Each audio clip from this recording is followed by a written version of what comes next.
Good morning. Welcome to Flat Earth Early Bird number 1572. I'm your host, Arwin. And before we start the show, please don't forget to share it on any platform you deem fit. And if you haven't already, subscribe to my channel and hit the bell notification so you know when I'm going live, which is normally 1 p.m. Amsterdam time in the weekdays and 2 p.m. Amsterdam time in the weekend. And please also do support me through the PayPal and the Patreon. That would be much appreciated. And yeah, I can always use the support, really. So please keep it coming. Anyway, the weather today is turned around completely. It's like a hazy, cloudy day. No sun at all. Feels colder. The wind has kind of dropped though, I think. Mostly. Not sure, I haven't really gone outside far, so. But,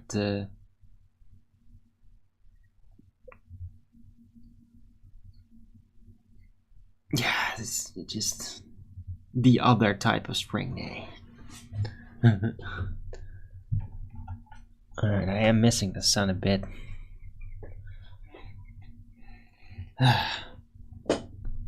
Hello, Tiger Bear, first in chat, good to see you.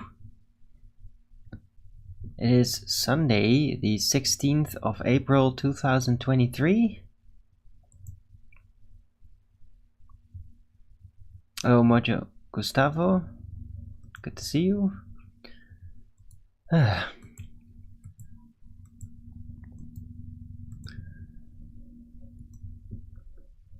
Yeah, I'm feeling, I don't know what I'm feeling. I'm not feeling super great. I mean, I had issues with my lungs again, I think.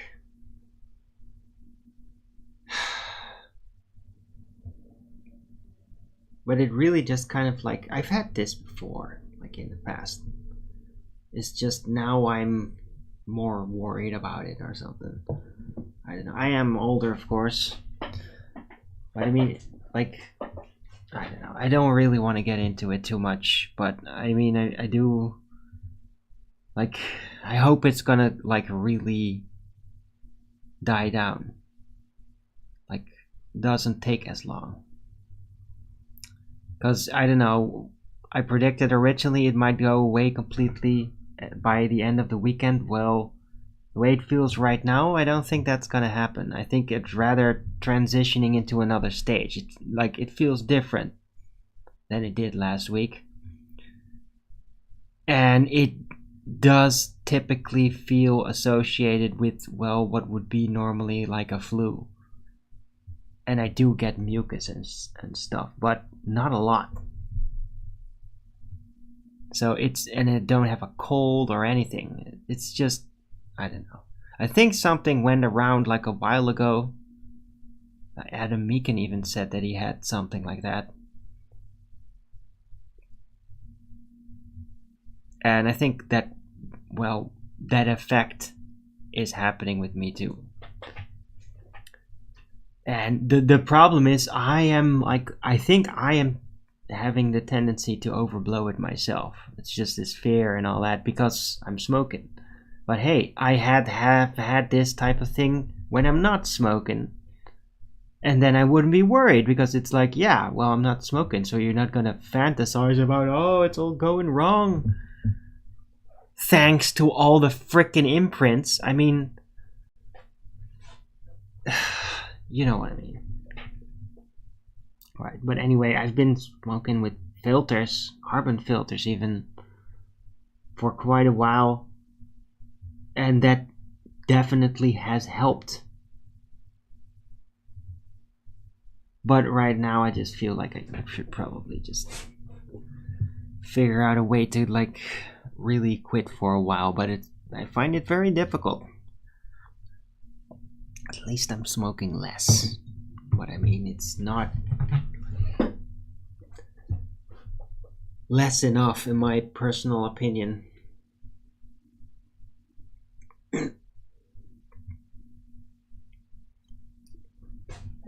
Anyway, right. Other than that, I'm doing fine. I was watching live stream from Paul Cook, somebody I'm subscribed to. Was always into like megalithic construction processes, like making stone through composite material. Anyway, he had a good stream. It was interesting. Also watched a video from Hugo Talks that was actually pretty good. It's on his website. And I've heard videos, well, like that before, but I mean, this one was just well put together, so probably have heard of the concept before. Anyway, so that, yeah, yesterday also Flatsoid was a great stream. Had two, like, multiple people on. It was a very long show, but a very good one.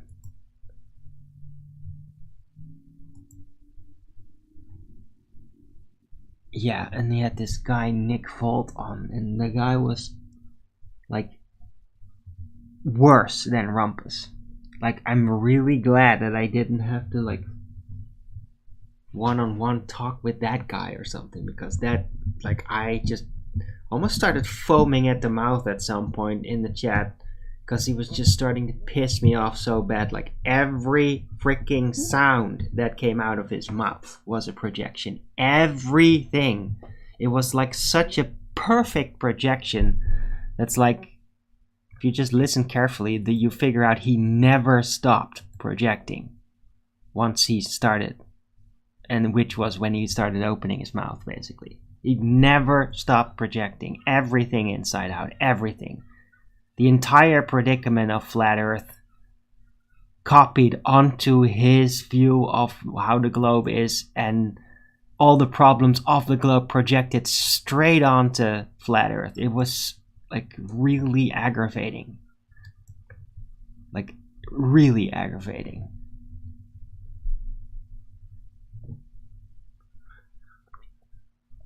But yeah, Flatsoid seems to be just completely immune. I mean, the guy would make a great caretaker at like an asylum. And I mean great. Dude, if asylums get back into business after like all the cultist shit out there is finally resolved, dude, he's gonna have work.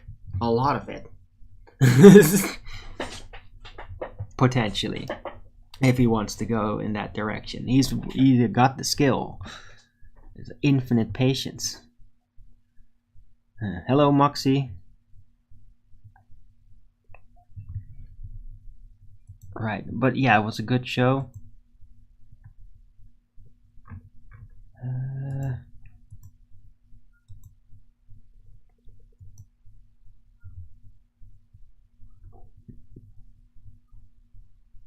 But yeah, the Nick Volt guy was kind of unbearable. Really. Anyway. Yeah, what else? My own Benjamin. What's it about again? So, like, media was very interesting yesterday overall. Oh yeah, we went on about Joe Rogan again.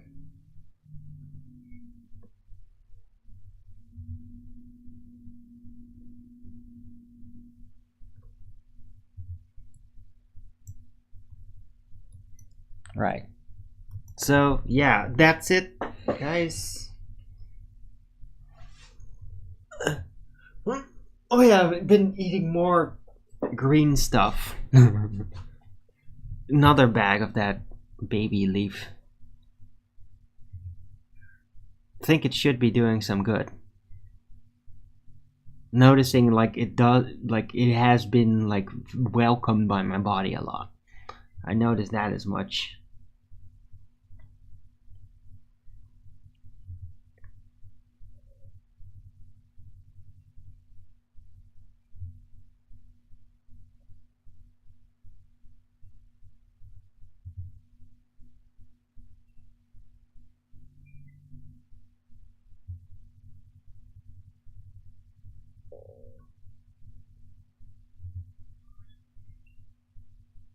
Flatsoid has turned into a circus. Nah. I mean, no, it's not that bad. It's just that he's just really unusually tolerant.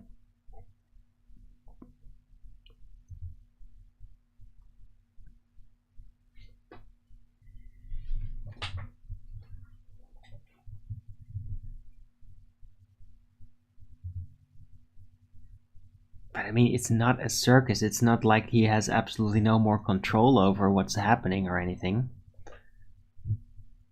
So I don't know why you compare it to a circus. I mean, there's other online shows like that that definitely turn into a circus because it's just no control and it's just random stuff, no direction. That would be kind of like a circus, but I mean, Flatsoid show is pretty on point overall. So,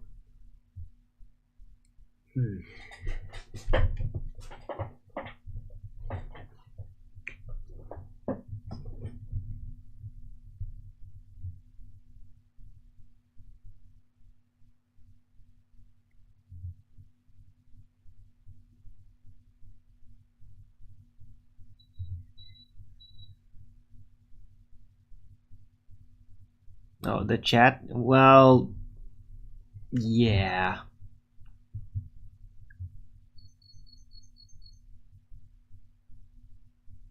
But I mean, it's been like that for a while. All kinds of people are just acting crazy in there. It's like since he started doing live streams, I noticed that. And weird mod choices too. So I don't know, man. It's he's just doing what he does. Right? He's not at it that long yet, so he's still just trying to find his shape. Took me long enough with the early bird show.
You're a mod there. Okay, seeing Starwater, hello.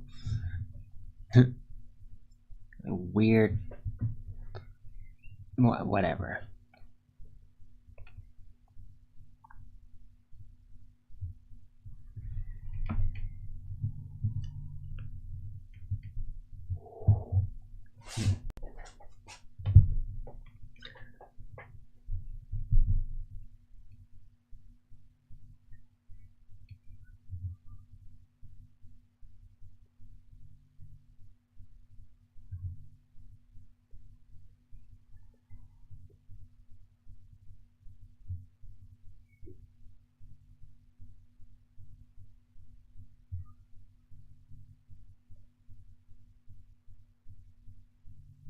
Right, so yeah, guys, I mean, I don't know, man. This could turn into like a really boring show, potentially. No, I'm trying not to, but I mean, I am a bit. I don't know. I'm not tired. I do kind of feel depleted.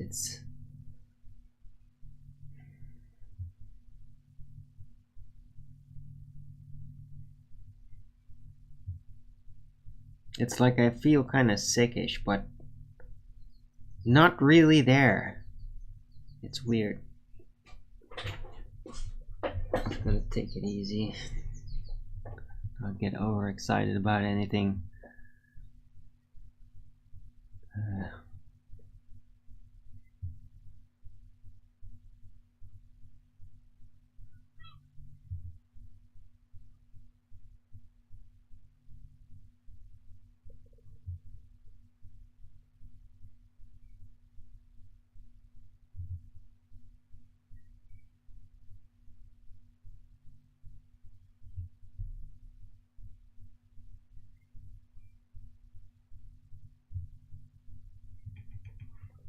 Man, I'm blinking a lot. Right.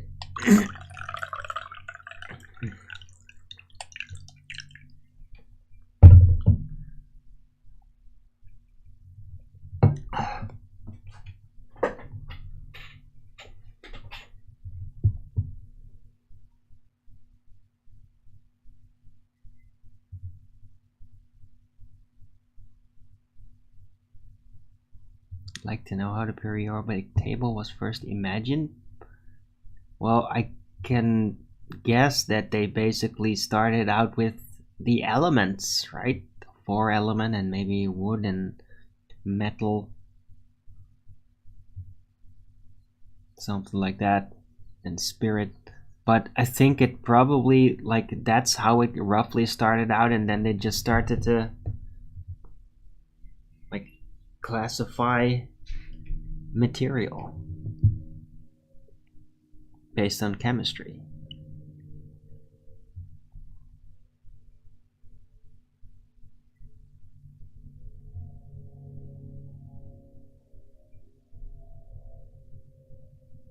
And the atomic model, however, I mean, atomic model is basically just a bunch of calculation, like a bunch of math numbers adding up and then made into like a geometrical fantasy, right? I mean, it's not that dissimilar from how the celestial lights with no actual position, only angular, has been mathematically translated into a globe universe. It's not that different. The process is even similar. Like how that works, how it invokes a new medium like that, right? Because in reality, the atomic model is nothing like that. It's all just imagination, CGI, conception. It's all about ratios, right? How much of something versus something else. So the entire atomic mass system was also established. And that's what chemistry goes on every time. How much with how much changes into how much of something else and how much of something else on top of that.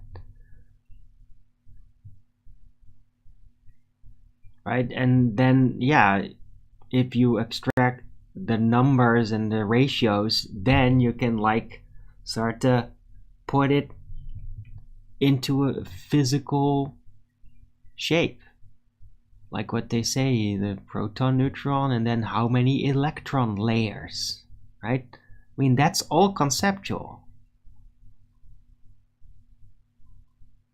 all of it. Just like imagining that the celestials are physical bodies like we're standing on, spinning around each other in a void. It's not dissimilar.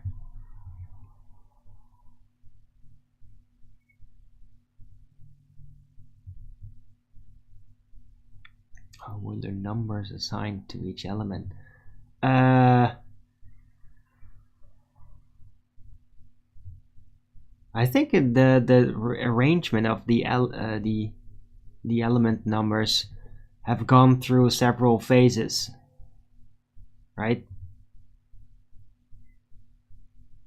So they basically just kind of like said, okay, the minimum, the maximum, and then everything in between. It's not like it's the order is based on exact value linearity, right? That's not how the periodic table works. It's just you have the minimum and the maximum known, and then everything in between roughly based on, what is it, atomic mass, or yeah, combination of factors, but comes down to atomic mass pretty much. Anyway,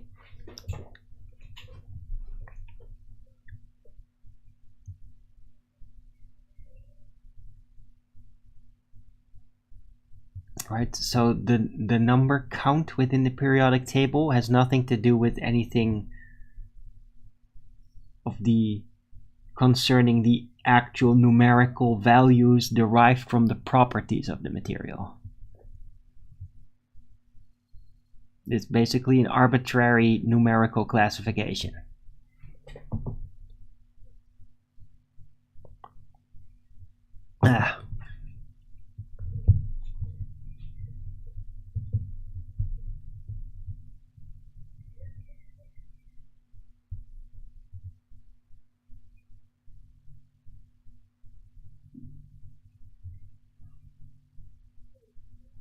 Hey Richard G, good to see you.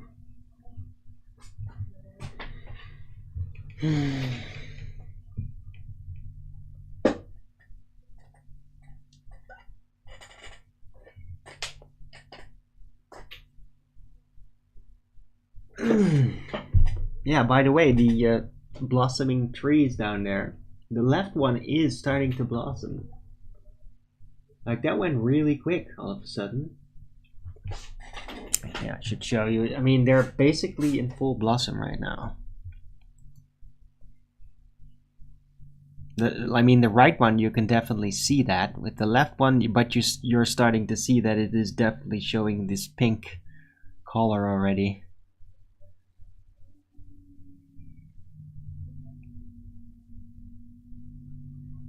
Right.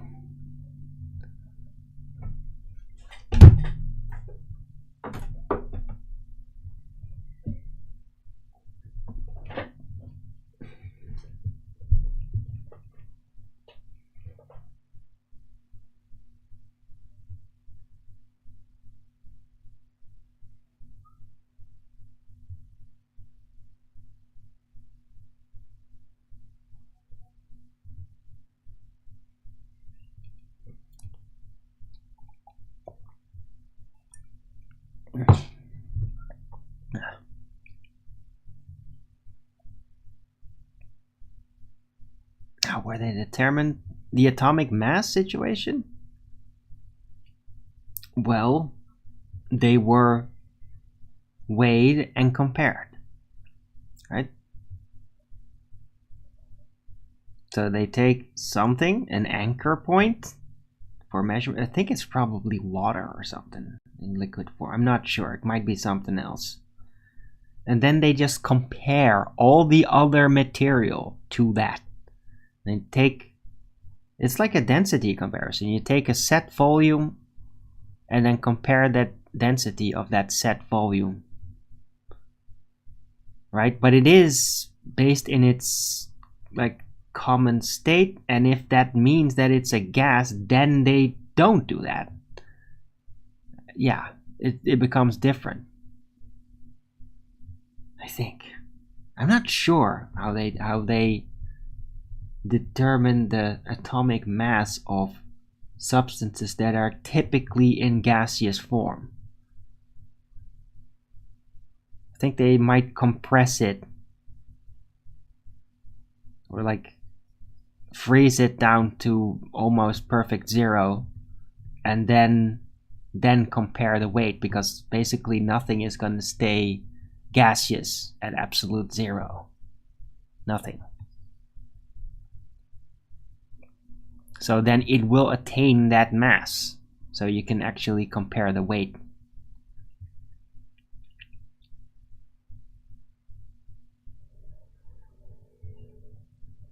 It's been so long. Yeah, but most people, I mean, you gotta be like an active chemist, or pharmacist, or whatever, to kind of know about that and not forget. Because it's just so very different from regular colloquial weight, right? From colloquial mass. I mean, I had a whole show about that. Right? The difference between colloquial mass, conventional mass, and atomic mass. That's this. It seems to remain a very triggering subject for a whole bunch of ballers. Because they keep piping up against it every time I put that in my title. Where does the mass go when it turns into gas? It doesn't exist. Mass is a derived concept. Yeah? Weight, it's a derived concept. It's actually relative density disequilibrium within a medium of air. Now, if the substance you're attempting to weigh in its natural state is less dense than the air in its expanded state that you are weighing it in, there will be no weight. There will be no proportional weight. Yeah, so mass doesn't actually exist. The colloquial mass from weighing is just a concept. It doesn't actually exist. Right? It's been falsely put in there under the pretense like it's involved in Newtonian mechanics. It isn't. Newtonian mechanics have been debunked. They don't work. They don't apply to gases, and gases apply to reality. Right? So, gas just does not have mass, because you can't derive a density differential from it in order to have weight be manifested. Yeah? That's it. That's what it is.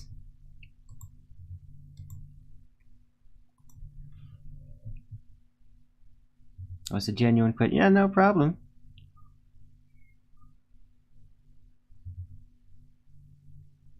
I have to do it in a silly voice because it's kind of triggering to so many people, and like I keep bringing it up, and then troll scumbags like the guy that I'm not even going to mention here keep piping up just to like get all whiny about it. So yeah, somebody starts asking about it, I'm probably going to anticipate trolls, or that you are a troll, that you bring it up because you want that to happen. So, right? I mean, there's been guys that have been persistently pestering me with those questions over and over again. I keep answering them in chats, and they keep asking it over and over again for months. Yeah, Mr. M, so excuse me if I made it a bit of a silly voice about it. But hey, you asked, I answered. I answered very eloquently, if I say so myself. So, if I need to clarify it any further, then continue asking. And ignore the trolls.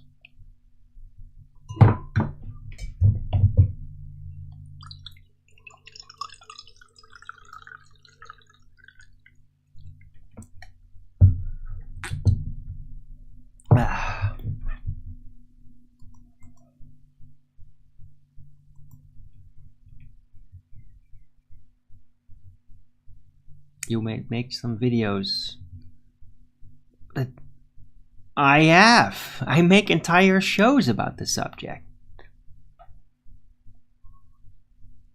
Explaining is my art, and I can do it in a very dynamic way so that it all fits, that you can attain understanding from different perspectives, from different angles of approach of the mind of understanding the subject, right? The main problem about the mass issue is that there's multiple versions of it that work completely different and effectively have very little to do with each other. Yet that's not clearly understood about them. Yeah? That's the problem. It's a typical cultural misunderstanding that's being reinforced because it's very convenient in order to convince globe believers about Newtonian gravity, even though you're not supposed to even do that. But I mean, everybody does it. They still do it even though it doesn't matter anymore. It's because of that. Misunderstanding is very convenient to Newtonian mechanics believers. They will integrate it all into one thing. Yeah, they do the hippy dippy bullshit unification thing on that with mass. Because it serves them. Because then everybody will overgeneralize it into some kind of gravity mass. And it doesn't actually work like that.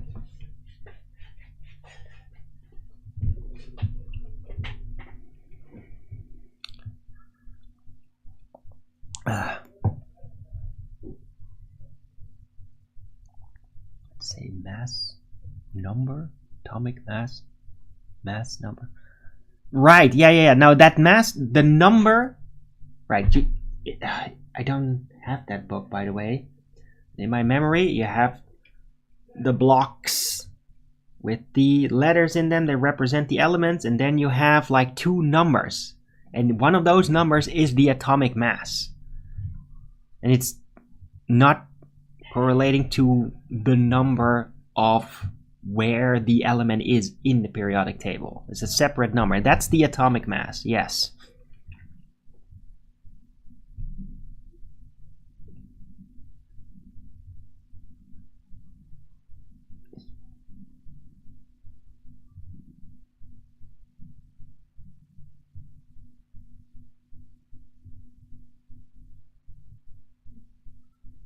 A proper video with my sources.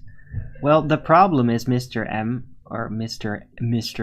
What the hell? Mr. MR, is that I just construct this through knowledge that I've attained through people. Like, I don't really source this. I just cross-reference it with other people that understand it to test whether it is correct and logically sound.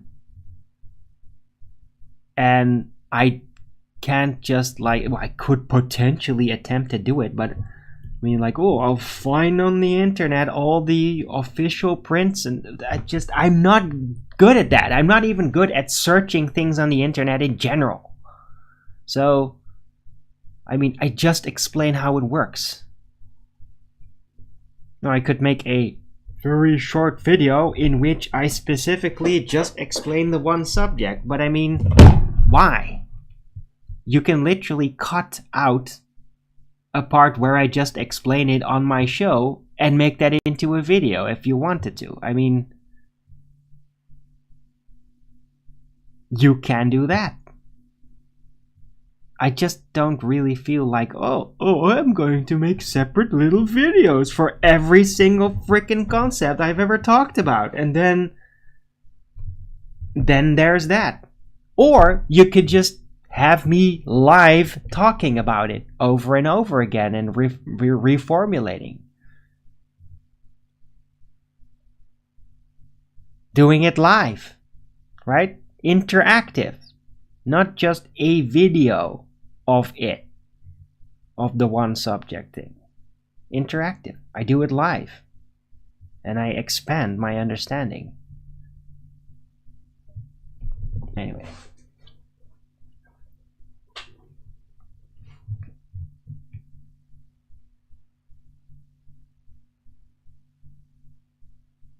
You can't expect anybody to distill. Well, why not? Don't you pay attention in class? Why wouldn't you be able to? Look, if you don't follow my channel and you're just like, I just want to watch one Arwin video and then master it all, well, tough luck. That's not how my channel works. Just hang around, hear me out, and then eventually you start to see the consistency and logic of it. And then you will be able to reason it out just like I do in front of other people. This isn't class? Yes, it is. It is class. It is class, Mr. Yeah, this is officially education. That's the mark of my channel, of my content. It is class. I teach things. The layman, not certified to do anything, and I don't give a shit. Because I know things, and I can figure things out, and I will share my findings. And that's what I do here.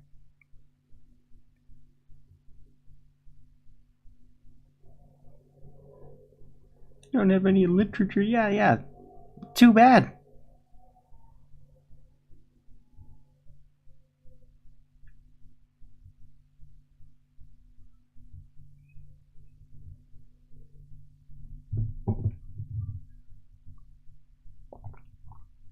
Yeah. I mean, I will definitely cross-reference output from Google. Most things you could just Google it. I've done that. And then, yeah, going through that, I can point at, like, see, this is what that is. This is what that is. That is what that is. Because if you Google it, that doesn't just per default mean you're gonna get the complete honest answer. Like, for example, if you Google Coriolis effect, you're going to have this one little piece of text that explains what the Coriolis effect is, and then a gigantic page of all kinds of nonsense that actually doesn't have anything to do with Coriolis effect, but is like the Coriolis effect, which is globiolis, and it is about actual deviation. It's complete horseshit. Because it isn't Coriolis, right? So, yeah, when you Google things, it's not always correct. Everything about it. It can be a trick. You have to actually understand what the fuck it is that they're doing and how. Right?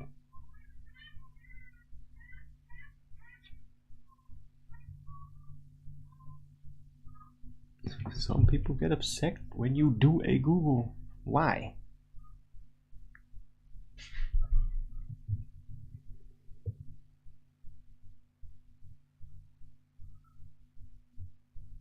Why would somebody stick around and watch all your videos of the off chance? Why are you here just complaining about that? I don't get it. I don't get you. Yeah? I have a show every day. People come for the show. Sometimes they catch me saying something that really interests them. And guess what they do? They remember it, and they might watch the show back. Maybe even download it. Yeah? Or they bring it back up as a subject because they're like, hey, could you talk about this again? That was interesting. Is there anything more you could tell about it? Yeah? And then I can, often.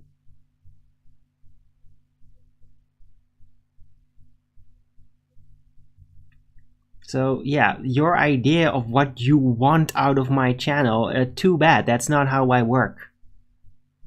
I'm not a clip show guy that's just like, oh, I'm just gonna turn myself into some kind of video interactive chat GPT robot that'll just like, oh, here's my answer to that one thing, here's that specific video clip.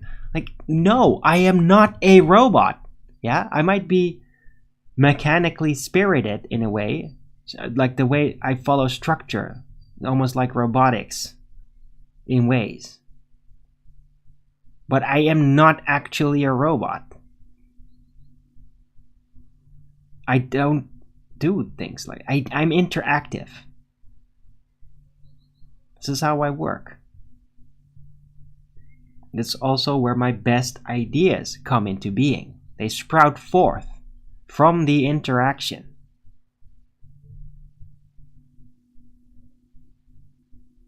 Small minds need 30-second sound bites.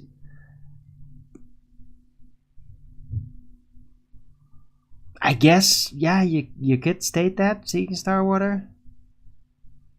But I mean, my ideas are never meant to be understood by every fucking retard in the world. Yeah? Like, I am not going to be able to turn your really dim-witted kid or something into a genius. That's never gonna work. That's not how this works. Yeah? I can simply help you reveal things. I can't turn an idiot into a genius. Nobody can, really. You can just choose like what they're going to be regurgitating. That's as far as you can go with actual stupid people. Yeah, you can choose for them what they're going to end up regurgitating. Well, I don't give a shit what stupid people are going to end up regurgitating because I don't give a shit about them. They don't know what they're talking about. Like, they can so easily be misled because they don't really understand what it is they're saying. Often, they're just trusting on people they think know what they're saying. So it doesn't really matter if I present small sound bites so really dim-witted people might be able to stomp that into their heads or something.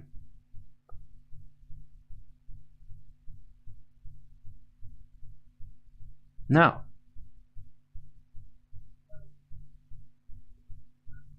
I mean, if you want to do that, then you do that. Yeah? You want that to exist? You want the short soundbite snippets, things? Why don't you make that then? Make your channel about it. Yeah? I don't want to make my channel about that. I'm about live streams. 2-hour live streams. With live chat interaction. Question and answers. Debacles. All kinds of... That's my channel. That's what I do. Proper videos. Yeah, whatever, man. Stop complaining. I just stop complaining, mister. Yeah?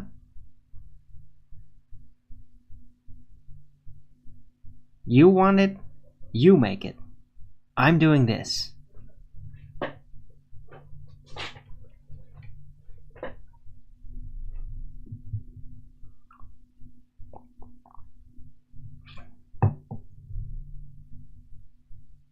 Makes it spontaneous, which I like. Yes, it's more natural. It's more like that somebody could actually talk like that in a face-to-face situation. Yeah? Because if you really wanted to explain something, are you gonna simulate a video response? Or are you going to really try to understand it and then relay that understanding? Test person's insight range and then adapt your level of explanation to that perceived range of understanding.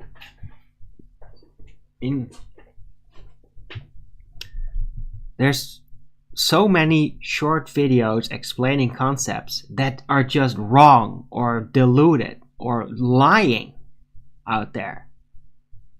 Just because you have a short video of something doesn't mean that it's going to then be understood forever. Because there's a snowstorm of bullshit videos like that to specifically make dumb people even more deranged, to make it harder for them to find their way through to logical information they can rely upon, which they have enough trouble with as it is. Yeah?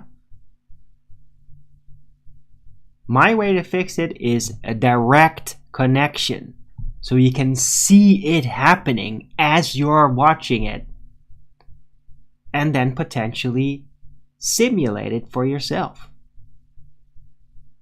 Learning to simulate behavior,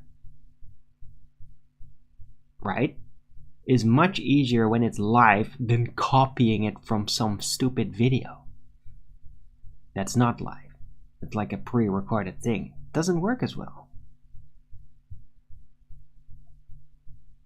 What hostile chat? Yeah, dude, what a wanker. How about stop complaining? Yeah? Bye. Time out.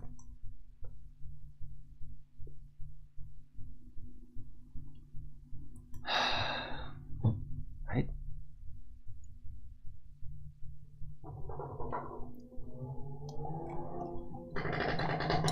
I mean, I literally just spent, what is it, 5 minutes addressing your complaints, and you're still complaining. Makes me feel stupid because I should have probably just outright kicked you out then. Because you're behaving like a gamma. It's really annoying. What's that tone? No, it isn't. Yeah, get the fuck out.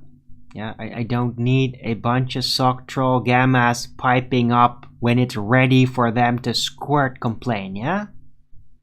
Why don't you just get the fuck out and stay out?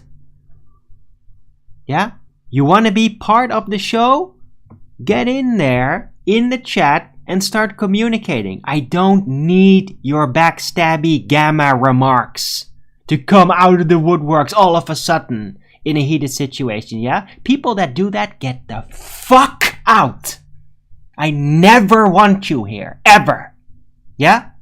Speak up when it's not a heated situation, and you might be able to stay in the chat. If you never speak up except for time to complain, you get the fuck out of here and never come back. You hear me? Never, ever do that.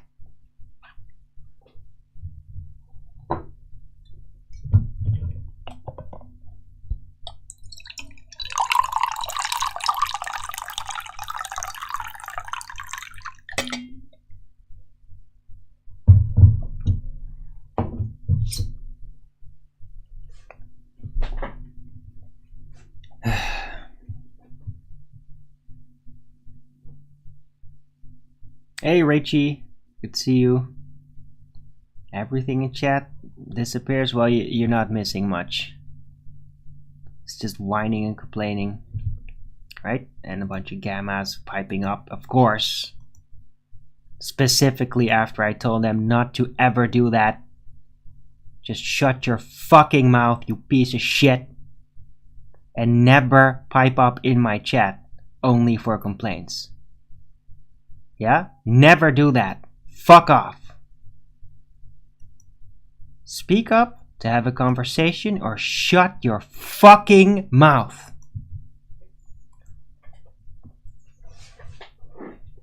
Right. Hello Nathan Oakley, good to see you. And Steamy Traveler. 10 Sunday, yeah, a little.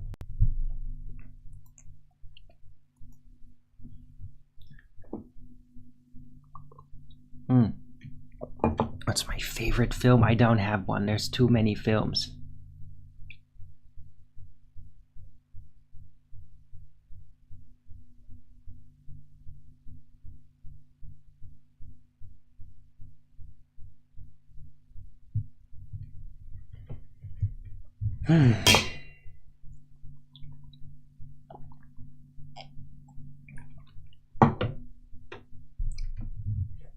That my sound system. Why do you keep hearing you singing? Well, it might be on your end there, Tiger Bear. But, I mean, yeah, the fan of the computer does make a bit of a sound, but usually don't really hear that. I mean, even looking at my mic output doesn't seem to be really sound coming through when I'm not talking, so...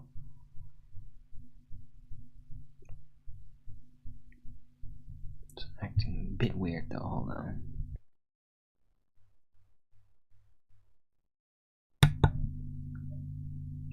Yeah.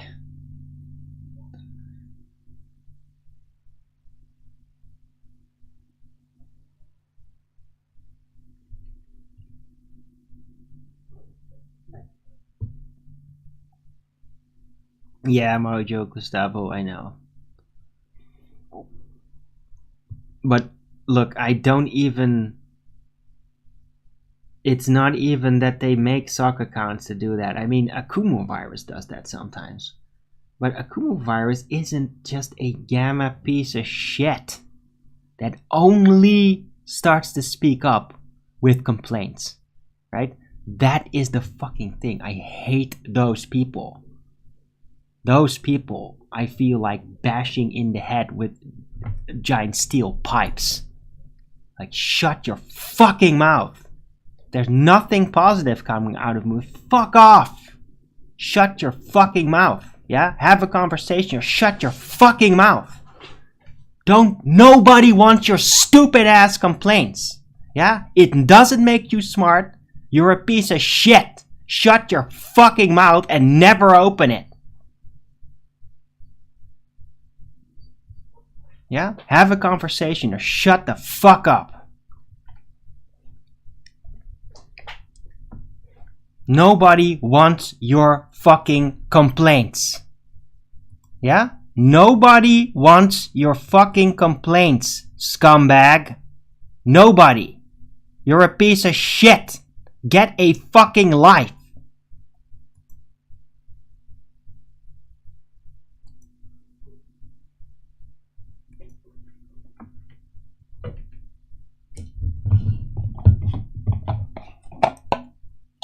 Yeah?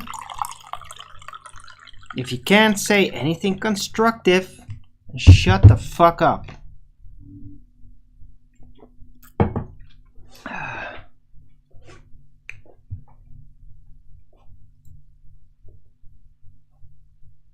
Any film before the woke revolution. Right. That, yeah. There's something to say for that, the classical homeopath. But I mean, I have many favorite movies. It's all about where I am at. Like, what frequency am I at in my being? And then there's like great movies that associate with that. Right? So yeah, it differs.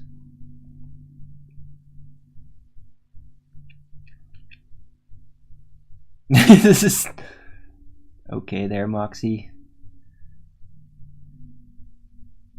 Take it easy now. My GD transfers. Okay.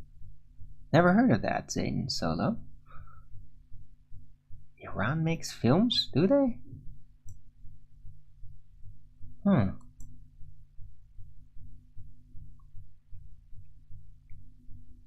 Don't think I've ever seen one of those. Or maybe I have but didn't know it.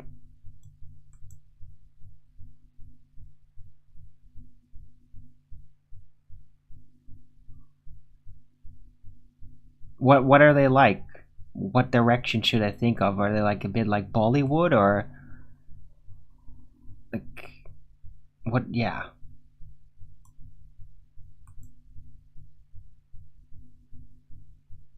First time I'm hearing about it. Anyway.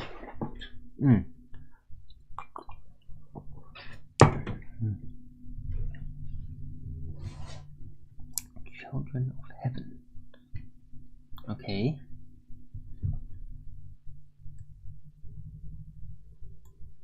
This is boring as that shit. Okay. Well, go and find another live stream then. Bye. Bye, fuckwit. Nobody cares what you feel about something. We don't know you. You're a piece of shit. If you're bored, nobody needs to know about it. You just click on something else, bitch. Yeah?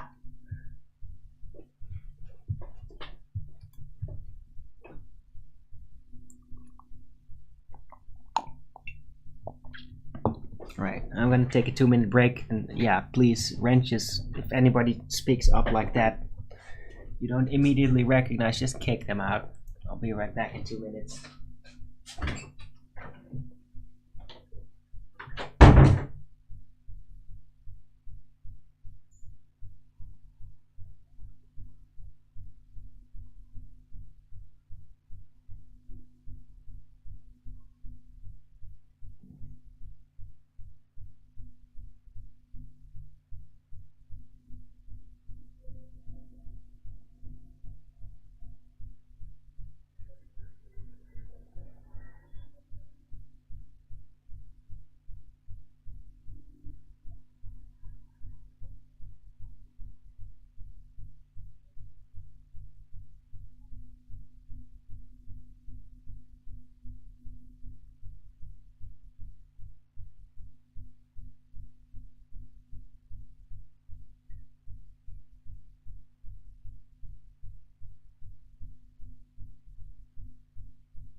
And I'm back.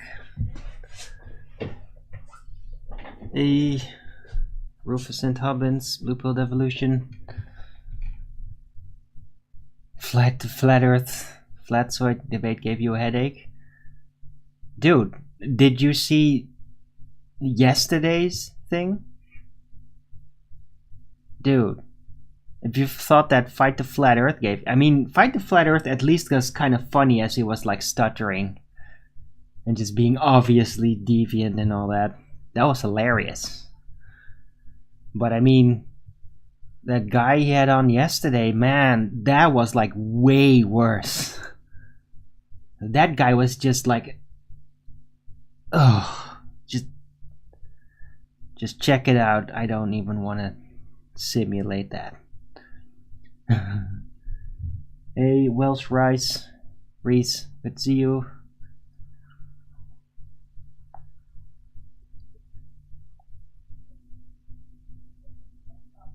There was that flick about owning bathhouses that you said was amazing.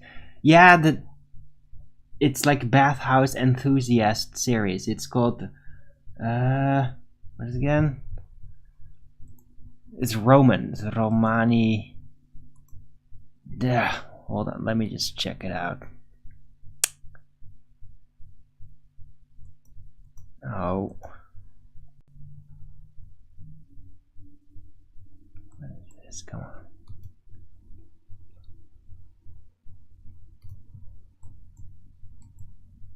What is it again? Yeah, is it actually fucking mute? And don't, that means not unmute? Yeah, good.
How did that happen?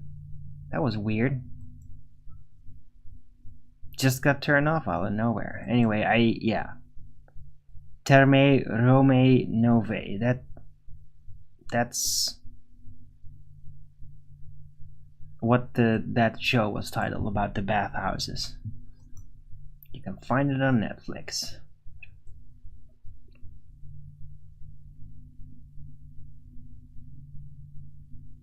And yes, it is about Japanese bathhouses, and from a Roman perspective. That's what it is. That's well said, Rufus St. Hubbins.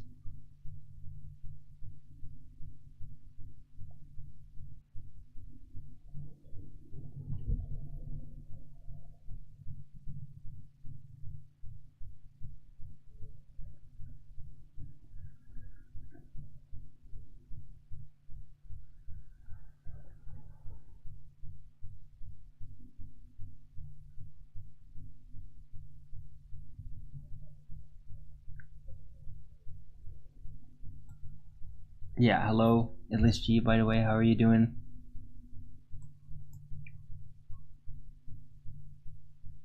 Does kind of look interesting. Yeah, it was well produced. I mean, I thought it was a very entertaining series. Even though it's blatantly just a bathhouse commercial, like the entire thing is that, but it works. And sometimes it's really funny too, in a subtle way.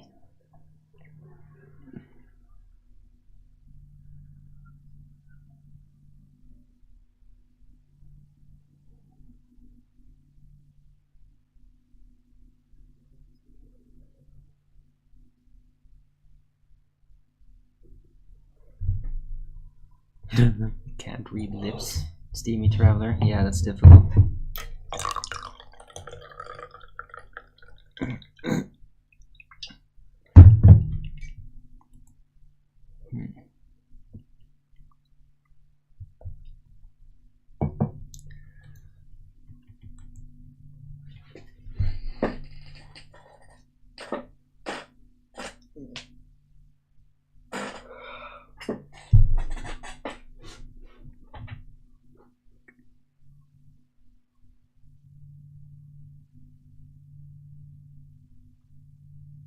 Co-ed bathhouse? What? What does that mean?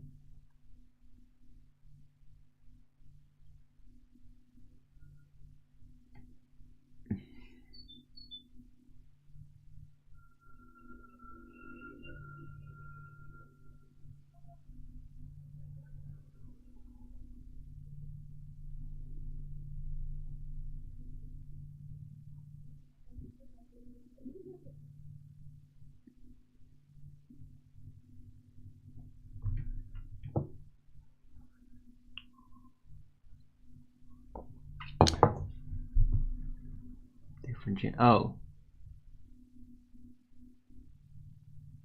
You've never been to a mixed bathhouse before? Ever? Okay.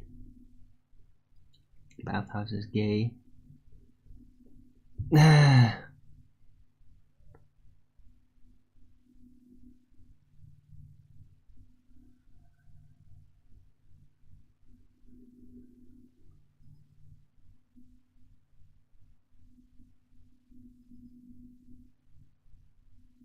I don't know. I don't think it's necessarily gay at all. But I do think that, yeah, gays have actually kind of sneaked in to do gross stuff. So, and that's kind of thing. So, but I mean, all depends on the region, really. It's not like everywhere you go, there's always going to be gays in the bathhouse or something. Right? Right? I'm not sure. It's not like I check out bathhouses everywhere in the world or something, but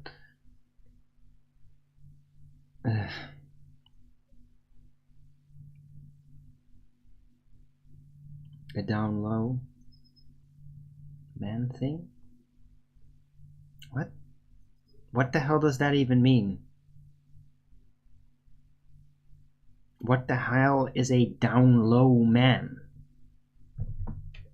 What are you talking about?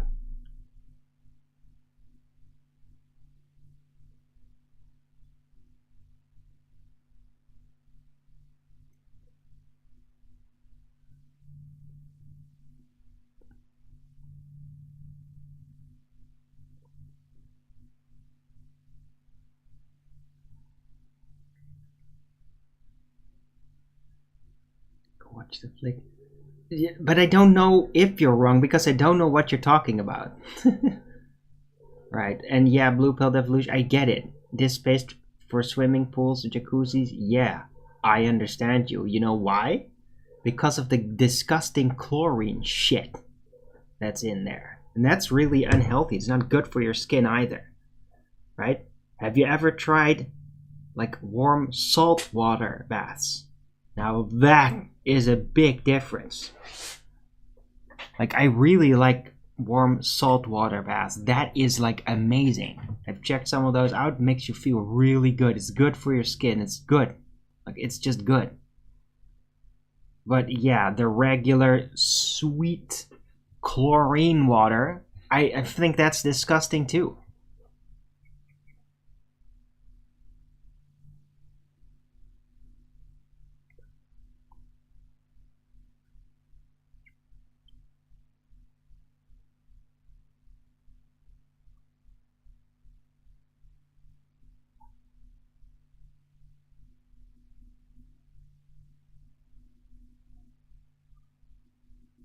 Salt water's cleansing.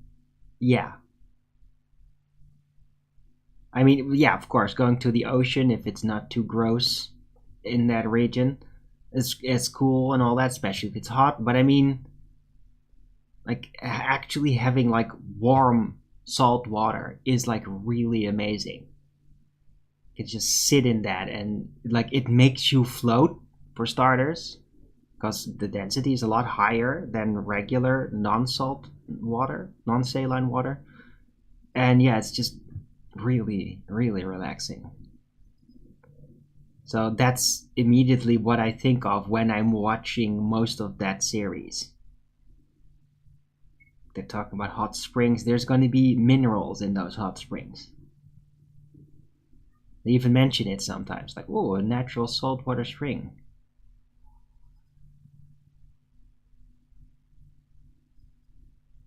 Yeah, that's right, Bojo.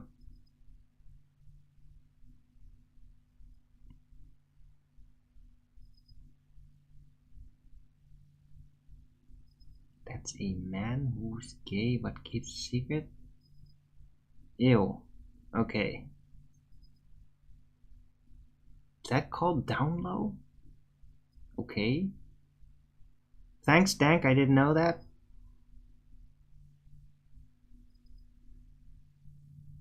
Right, well, look. As long as I don't feel like they're gay and I'm not gonna bump into some really gross spectacle, then it's all fine with me, man. But I mean, do definitely keep it private. Like, I really don't want to know about it. I don't even want to get hints of it.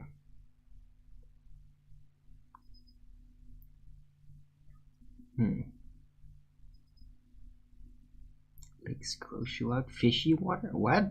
Okay. Ever been to a natural hot spring? Maybe one time, like in Spain or Portugal or something. But I mean, that's been a long time ago. Like, I wasn't even. If it's happened, I've not been conscious of it. Yeah, but there's definitely no hot spring water here in the Netherlands, so yeah, you gotta go much more south for that.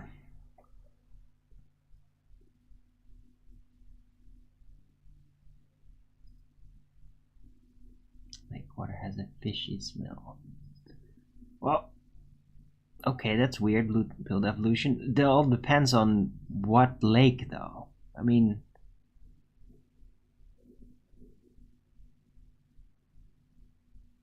right? I mean, if it's like a small lake, well, those can get really dirty or like have like algae blooms and shit that can even be very toxic, right? But like really big lakes, they never really have that. Like even if there is a lot of fish in it, because it's just a big body of water and it's not really gonna like concentrate gross shit like that then.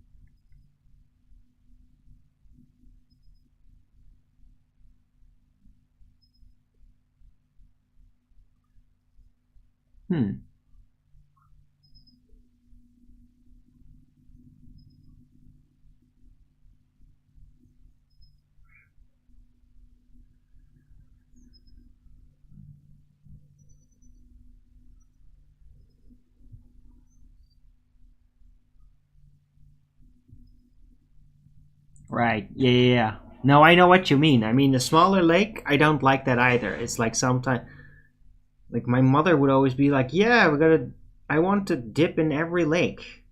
She'd be like that. I don't know. It's like a hippie thing or something. But I know.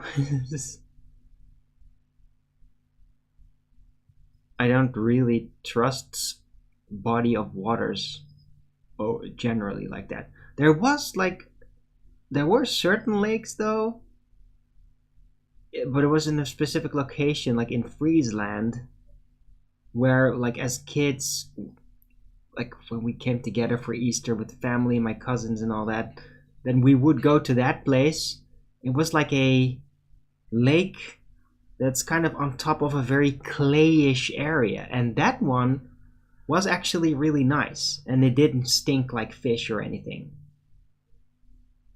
Like that one was actually really pleasant to be at. Smelled good too.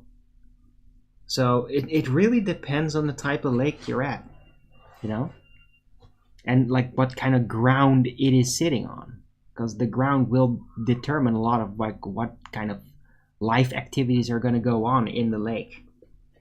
What type of creatures are going to seek it out. Iceland's supposed to have great hot. Yeah, it's all over the place there. But I mean, it's basically one giant volcano, so it's not surprising. Steamy Traveler. Yeah, larger lakes, less polluted. Yeah, because they get less clogged up.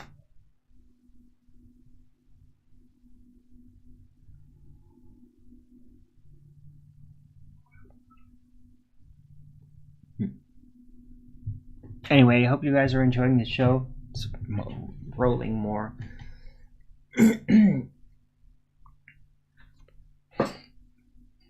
Oh.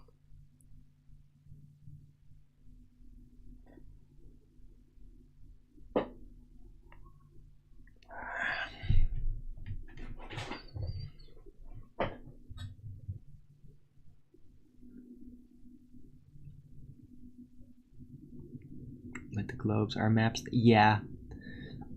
Yeah, I know what you mean, Blue Pilled Evolution. It was very annoying.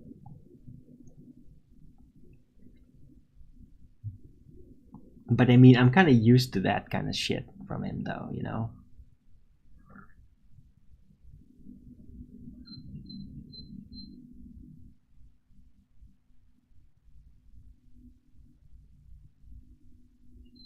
What the hell is he talking? Well, he's saying that he had a globe, basically, like a map, alleged map projected onto a physical globe, and so therefore that globe was a map according to him. But the whole thing is just enormously pointless because they really didn't even address the whole projection issue. Because, well, Craig really like just rolled past all that continually, right? So he's just reifying after reifying. I didn't watch the whole thing. I thought it was annoying. Yesterday's show, I did watch the whole thing pretty much.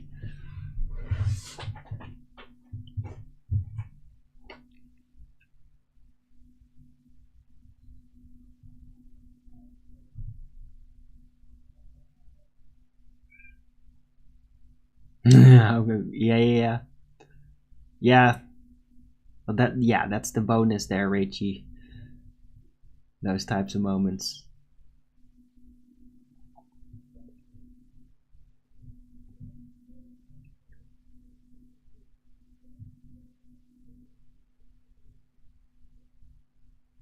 What is DFE map that is projecting onto a globe? I think somebody else can answer that better.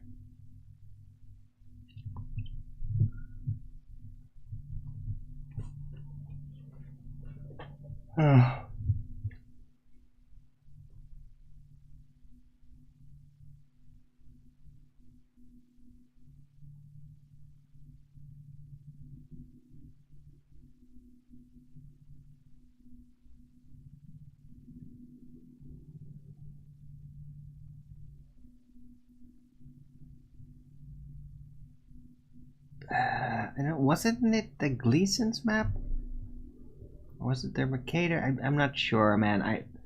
I have always had trouble like keeping the freaking projections, the different types of map names apart. Like, I know the names, but I'm not like, oh yeah, that's specifically that one, and this is how it works. Like, I have trouble ordering all that, the different types of maps that are there. I mean, if you describe the map, how it is projected, I'd probably get it very quickly. But I'm not really a star at identifying the different map projections based on their names. I've always had trouble with that. I mean, visually, I recognize it very quickly. And then it'd be like, oh, it's that one. But, like, just hearing the name doesn't immediately conjure the specific correlating map projection for me, for some reason. I'm just not good at that. Alberuni was the original. What are you talking about?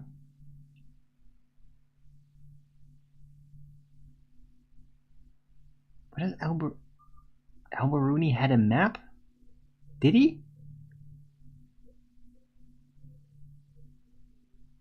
Mercator map. Yeah, that's what I thought too, Raichi.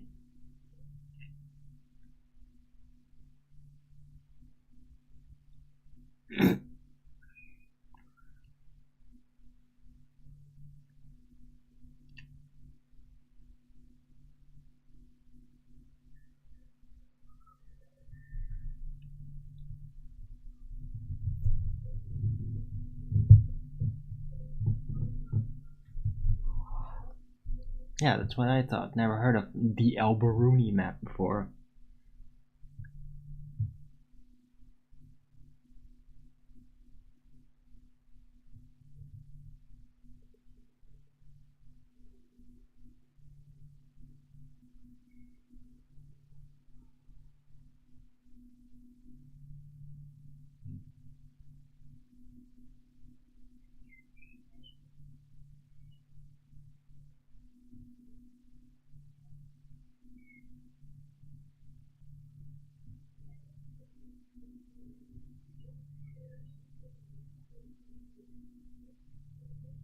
Huh? Really? It does? Brings up his name. Weird.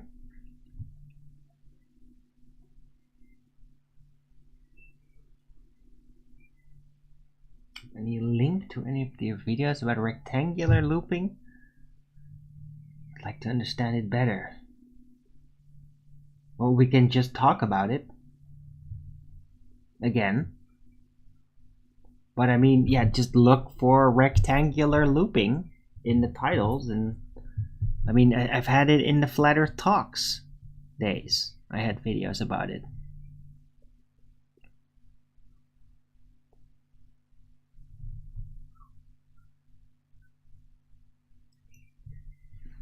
Right? But just ask your questions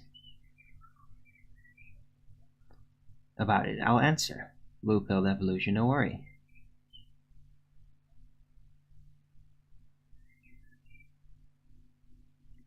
Right?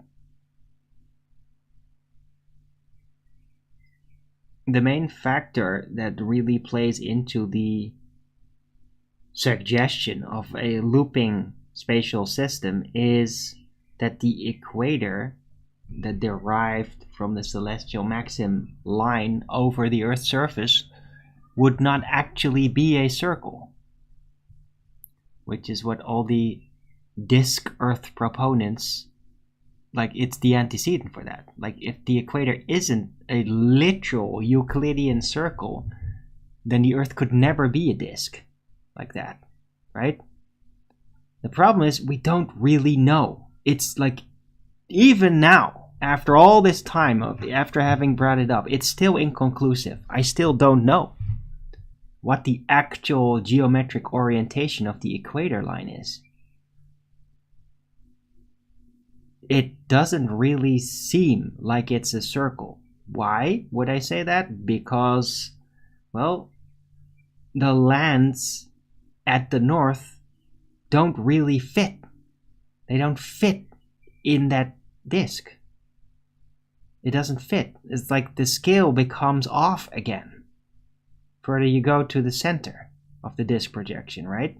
It's like, yeah, it's actually scaled down there because it's actually bigger. It just doesn't fit at the center of a disk. Yeah, that's an issue. That's like a unresolved issue that is there, always is there, which means the Earth is not literally a disk.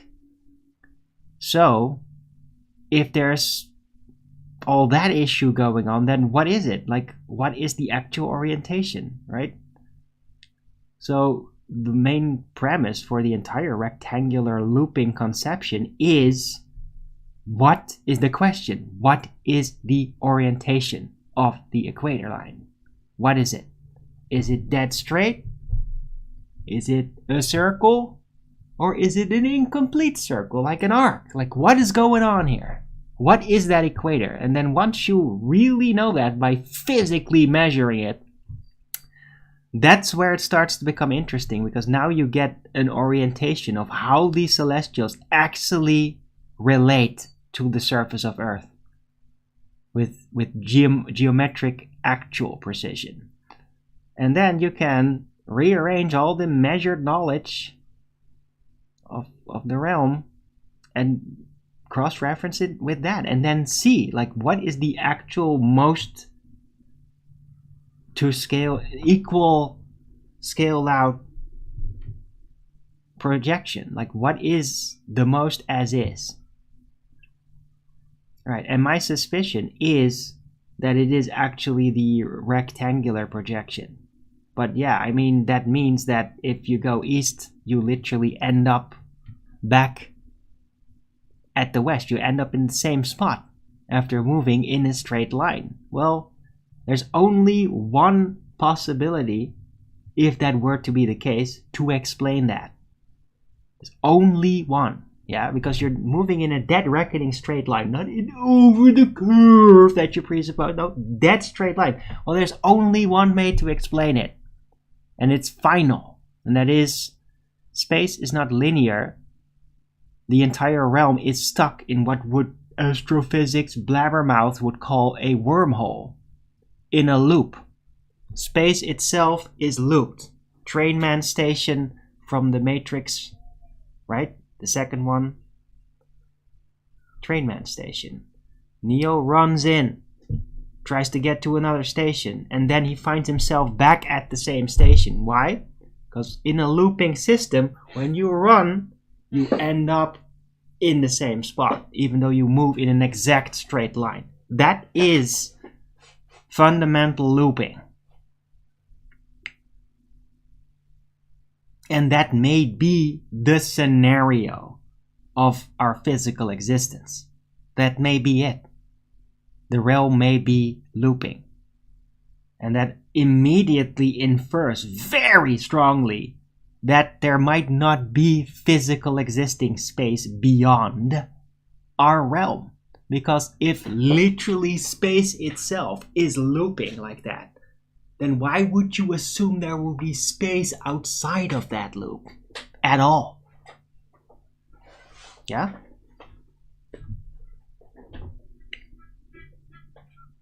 That's a little mind-blowing. Yeah, I know. I know, blue-pilled evolution. That's why it's my staple subject. And that's why I came up with or figured that out in 2016. Already. That's when I already figured that out. I'm just better at explaining it now, basically.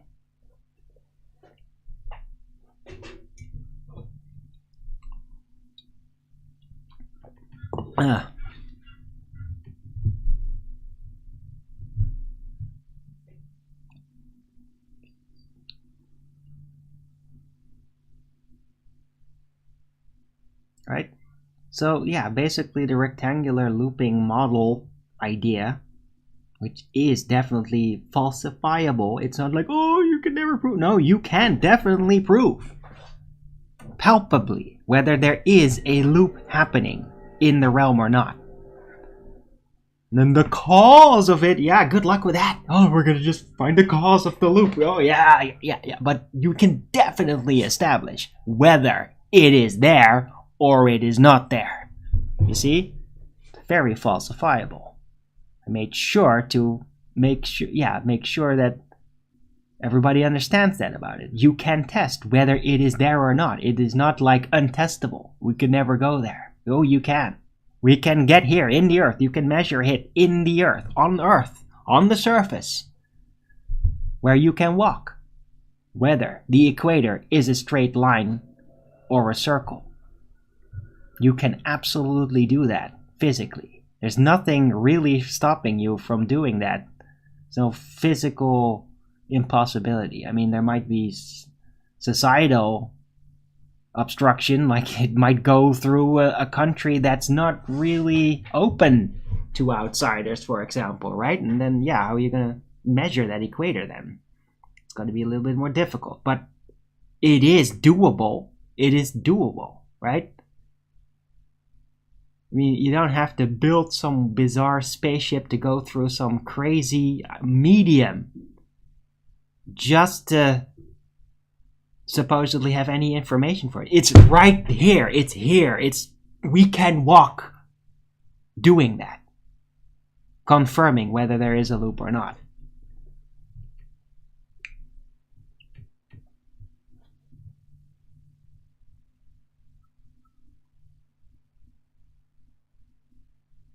Right.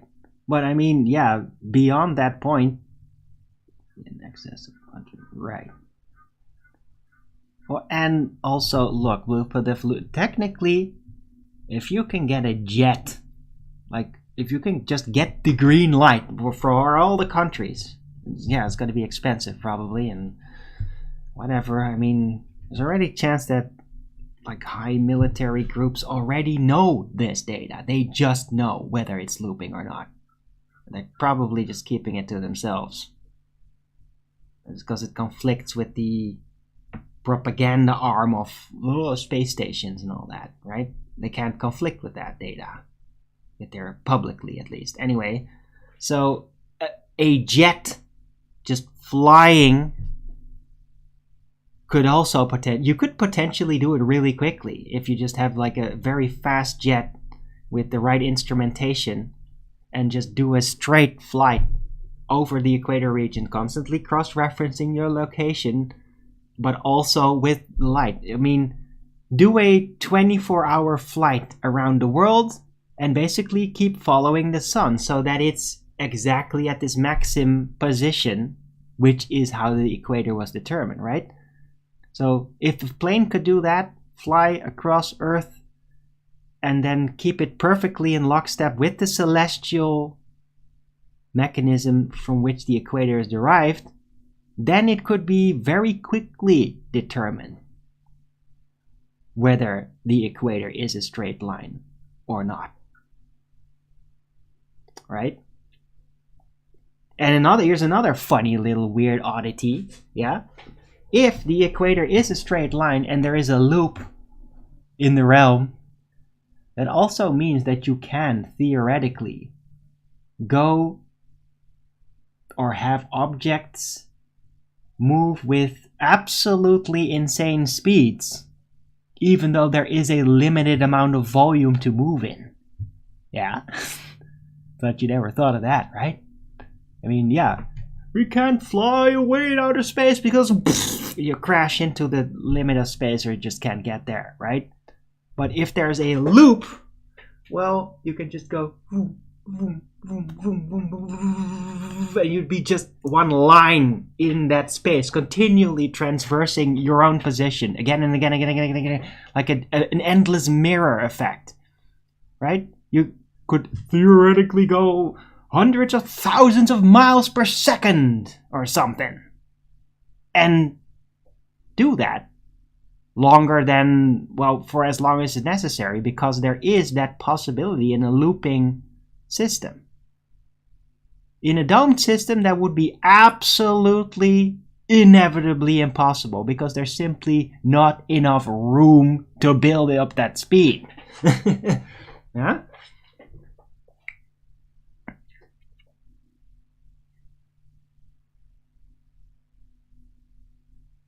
What do I ever ponder? What is underneath the realm? Non-space? Well, eventually, yeah. At some point, there's going to be non-space.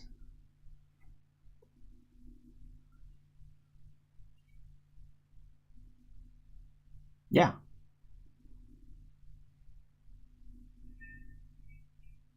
I mean, what is the bottom resting on? Well, it would have to be nothing. The bottom would have to be resting on nothing. But not space for it to maneuver in, but literally nothing, as in no more space. It's the end of space, non-space. Matter can't move there. Well, that would have to eventually be at the bottom, right? I mean, non-space basically serves what's underneath the turtle under the turtle under the turtle, right? Well, eventually it's gonna have to set foot on non-space. Unless it gets even much freakier and there is a loop up to down. But I mean, the chances of that are very slim. And that would be really freaky. But interesting. I mean, technically, if it turns out that there is a loop east to west, that doesn't mean the end of it. That's just the beginning of understanding the looping nature of space, the available space, right? Because if it's looping east to west, like a tunnel, who's to say that it's not looping north to south or up to down? Where is the proof against that? You would have to run in an absolutely impenetrable barrier of potentially non-space to confirm, like, yeah, it's not looping there to there, because literally nothing can go past it. So there's definitely no loop there, because there's an absolute barrier dead halt. No loop, right? It's loop or it's dead halt barrier. Either way, that's what could be out there. So there might be a barrier at some point north and south, which could be much further than our North Pole, South Pole lines. And could basically, right, we got our little realm segment, right? It's looping east to west. Well, there might be a segment north or south or north of there, and those might connect up with each other. Or they don't. Or there's a barrier there. I don't know. Right? Don't know. And the same might go for up and down. There might be a realm segment above us and under us. Entire realms with their own celestials, right? I speculate about this. What if in Bulgaria, in the super deep caves there, people excavated it further and further, and they came across this really bizarre abyss-like hole, like the bottom of the world, and it's like this black hole, and it's endless, and they drop a torch or a flashlight, and it just never stops falling. Like eventually, they just don't even see the light anymore. It seems to open up into a big cavern. Well, that might be another realm segment. And then as you try to lower in, can you imagine lower into the abyss?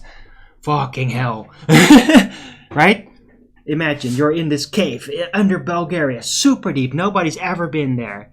And you get like the machines there, you install a lift, high security, with like 100 kilometers of cable. So that like it could go endlessly. And then you go down on that lift. You see the wall beside you, and eventually the wall just kind of goes away and you're just in this black, and underneath you it's kind of dark. And then eventually you start to see like this weird fake blue light coming from the bottom. It's like everything around you is all pure black, right? You've gone down, my motor, a kilometer. Can you imagine going a kilometer down? And it's absolutely bad. But then at some point you're gonna see blue. It's like, wait, what is this? Then you go further and further, and eventually it's like, wait, am I landing on Earth? Because suddenly you see just a blue sky with clouds beneath you. Yeah? And it's like, this is starting to look exactly as like when we actually go up. There's a good chance that that is what you'll find there. It will just be the other segment below you. And you literally go down, and eventually you'll start to see the blue, just like we do here high up. And then further down you start to see a new celestial scape, right? There's new celestial stars right above you. You just literally went down through a hole all the way down, and you literally see a sun and a moon and stars around you again. I mean, the chances of that are pretty damn high, if there is a point where you could literally move down through to another realm. There's a big chance that you would be seeing exactly what I just described.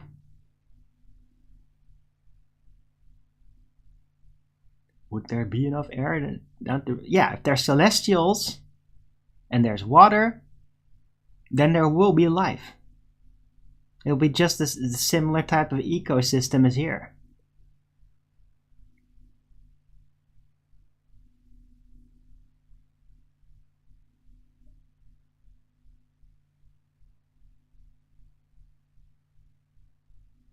Right?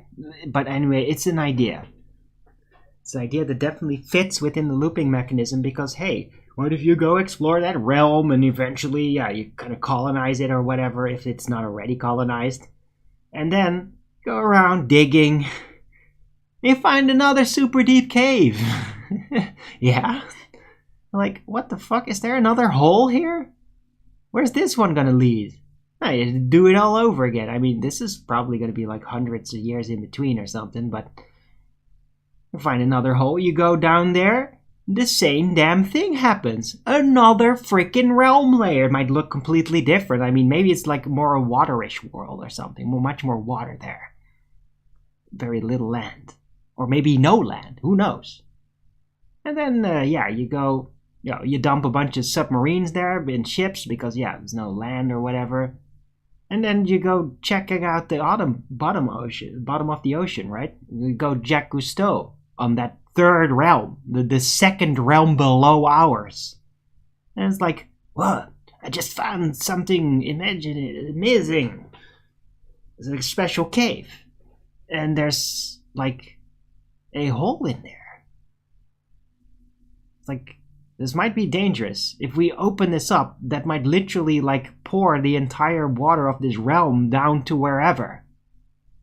And just imagine that they do that, and then they ascend through that hole, and then they found out they ended up back in our realm, which has now been flooded because they just pulled the plug to look through. Yeah? Could be. I can imagine it. I can justify it logically based on the premise of looping spatial mechanics, etc. So it could be, right? There's a loop upward and downward. Yeah, then eventually if you go down far enough, you might end up in our realm again. It is a potential possibility. Right?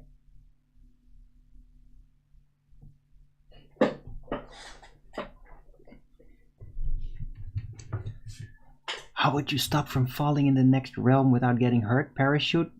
Well, if you do a parachute, then you'll be guaranteed to never ever find your way back up.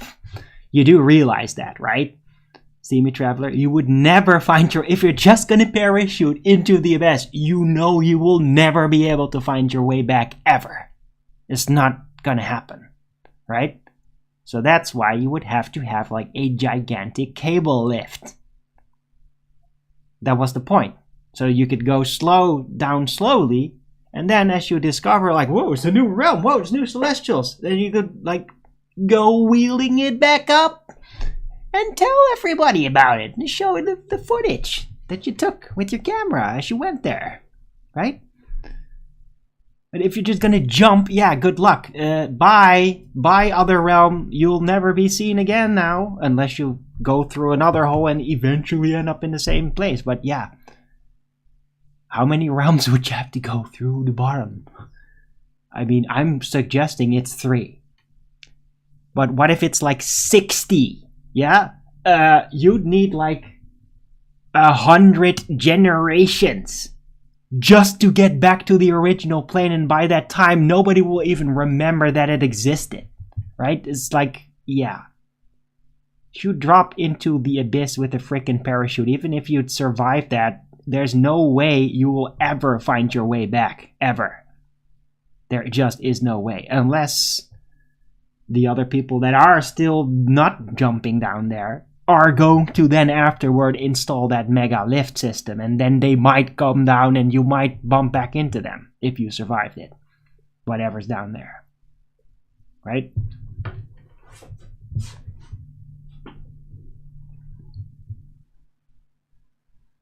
Can I use... No, scientific method has nothing to do with looping, Tarot. It's a geometric thing.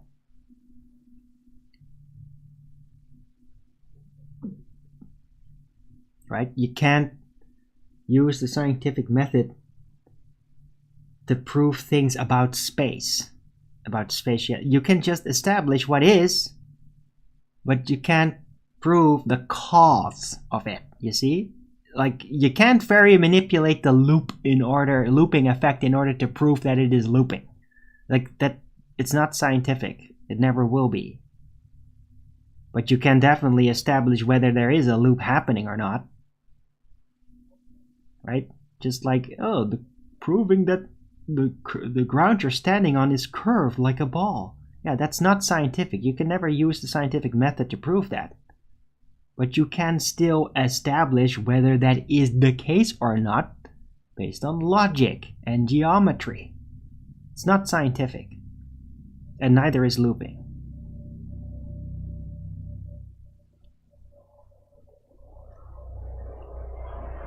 Just in our realm. Yeah, but Steamy Traveler, that's maybe, but mostly no. It doesn't seem very likely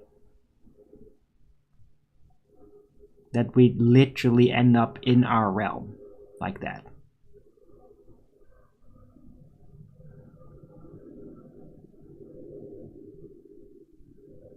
I mean, there's already rumors of another realm with other creatures. So it's very unlikely you're just going to end up in our realm once you go down that hole. Right? There's even literally mentioned the realm Sheol in the picture, right? The map picture, the flat earth map picture. What is it? Jewish originally? There's a specific name for another realm. So it's very unlikely you're going to literally immediately drop back in your own realm as soon as you go down there. It's just unlikely. There's likely to be another realm there. So that's my thoughts on that.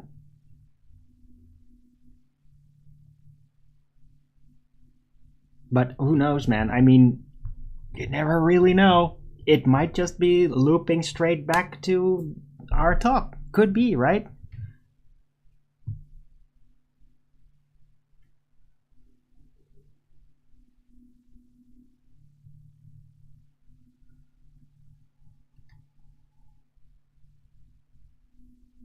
wish someone would try to prove the equator is a circle. Yeah, and I don't even hear them about it. I mean, I've been asking this question about the equator orientation since 2016. Yeah, 2016. And like even got into people's faces about it. Like in the chats over at Globebusters and Jaren and all that when I was still in there. Nobody's ever addressed it of them. Ever. They've never addressed it. I think some of them might actually have said like, oh, looping or something in a ridicule, but they've never addressed it. Like the mechanics of it. Never. None of those guys have. Dude, even Nathan Oakley doesn't even address it in QE. They just do it's just ridiculous. You're just trying to do the same as the Globers. Oh, we only disprove things. Yeah, good luck with that. I'm here to try to figure out how the physical reality works, actually. And I am a very open mind about it, because people tend to be kind of fucking stupid and reduce things down to palatable conceptions for them. Yeah? To like get the physicality assumption bias fully played into. And that's what people do.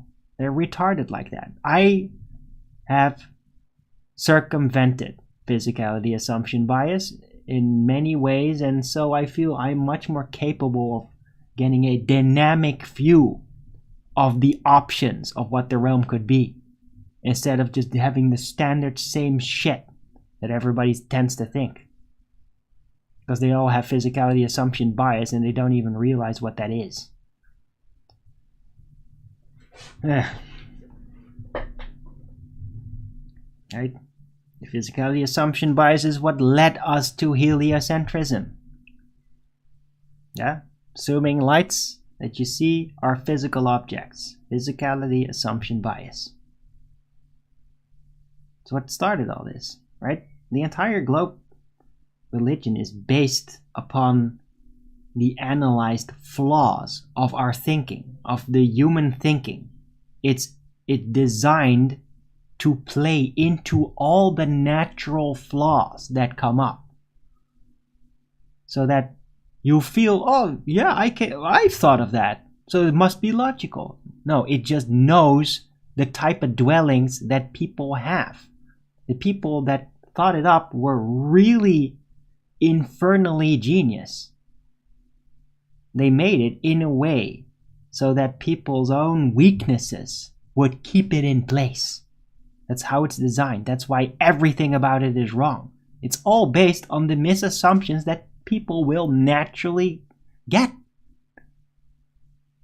So it feels natural to people that are wrong about everything.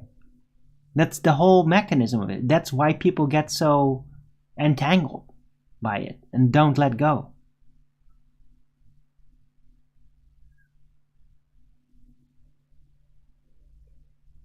Yeah, indeed, LSG.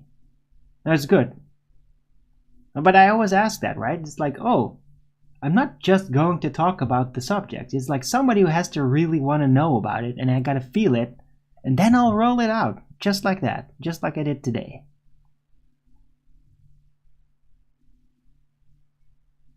So I guess in today's show, there's definitely going to be looping in the title. But the second hour has definitely flown by. I'm going to take another 2-minute break. I'll be right back. I might keep it up for a bit. Anyway, be right back.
And I'm back.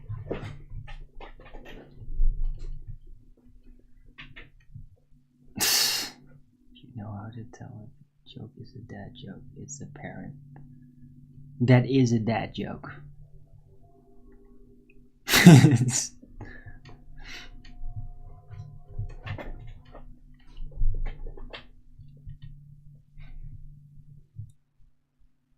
There's one sun and one moon and one Arwen. I don't know. I don't exactly think of myself as a celestial like that.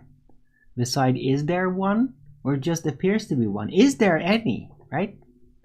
Sun, moon, I don't think they are objects. So is there one? Or does there just appear to be one and there isn't actually any? It's just manifested light. Right? I mean, if you go up and you don't see them anymore, well, is there one then? Or did it just seem like there was one? You know? Well, I'm definitely here, though. I mean, you can actually move up to me and see that I am a physical being. Perspective applies to me. You can actually touch me. If I give you permission for that. Right? But yeah.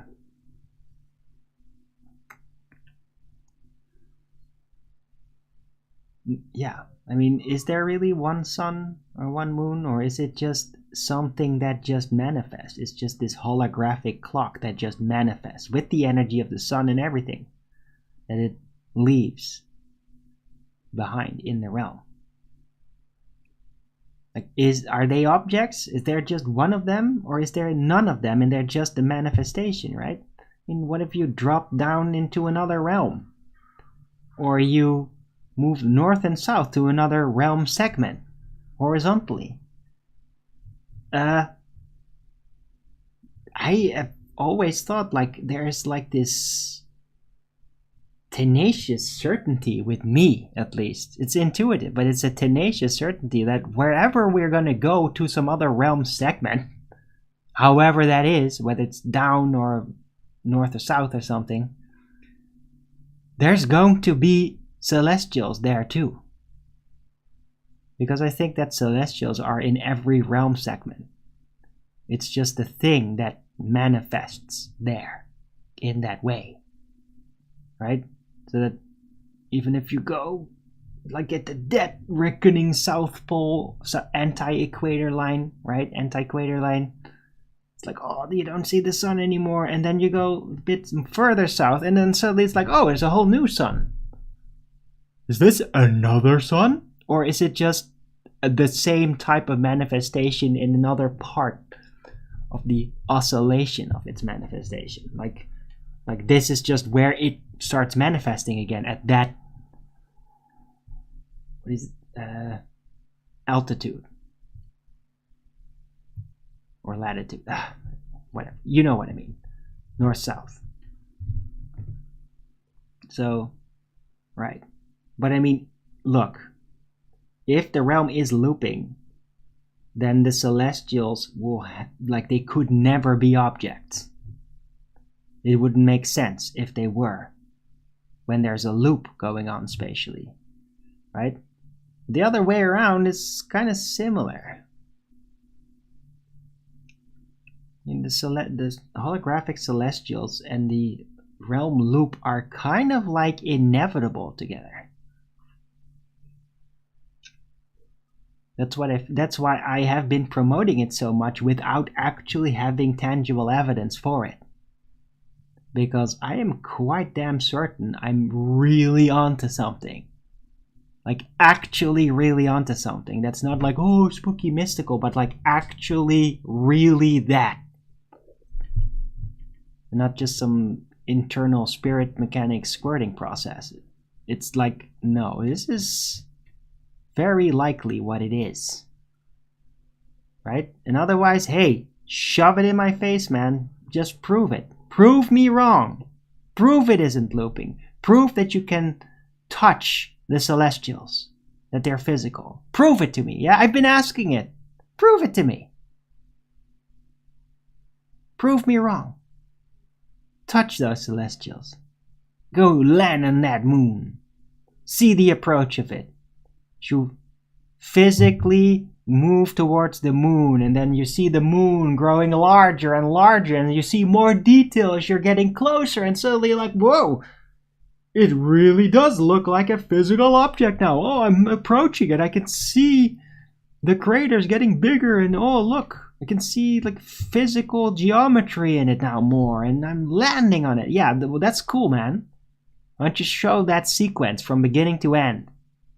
Show me that it's a physical object you can move towards and then see it grow bigger due to perspective. You go and prove that for me. Because I don't think it is.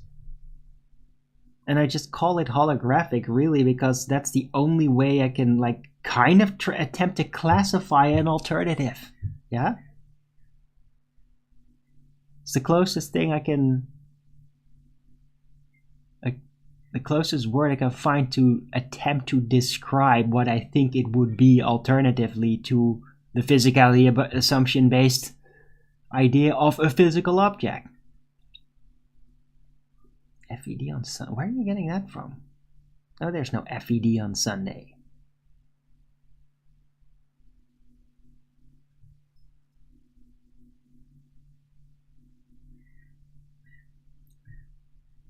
I always get confused when I say manifesting, because in mind there seems to be a...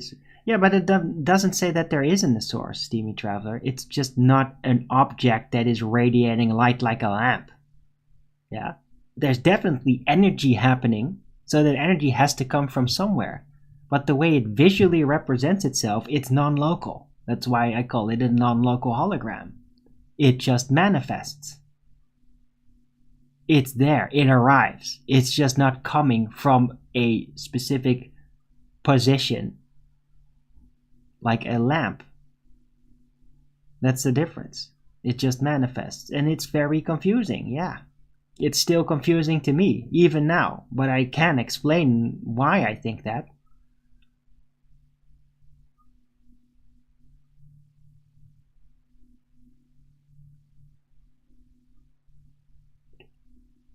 Does the energy come from a physical source?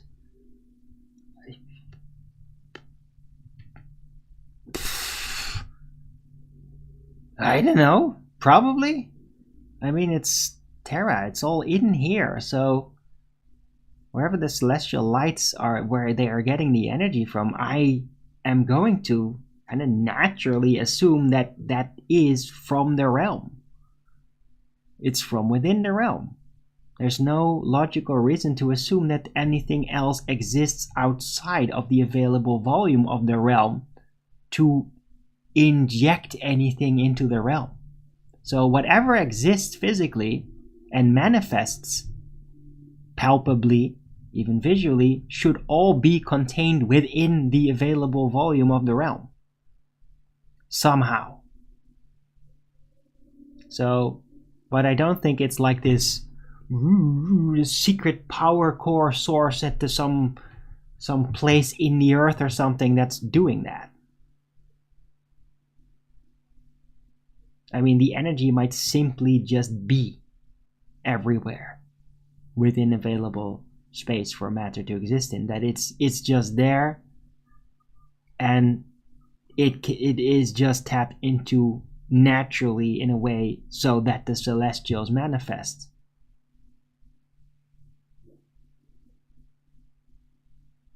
I mean, dude, if you got a better alternative way to explain it, I'd like to hear about it, because, like, yeah, how are you going to source the optical non-local phenomenon which does deposit energy? Yeah, I know. This is a little bit difficult there. Yeah.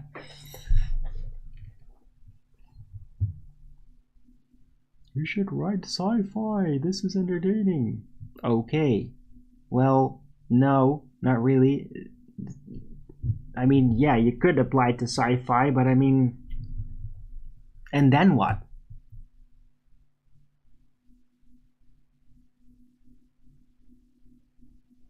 But I mean, yeah, sure, I could go like, oh, to the center of the earth and like rewrite it modern times and then have that massive twist. Like, oh, we're finding another world inside. It would be kind of fun though to have a story in which there's like a huge globe anticipation from the protagonists. Like they're really like discovering with the globe mindset, but then as they move on, they just discover like none of this made sense. None of this makes sense with what I expected. That might actually make kind of an interesting book, I think. Huh.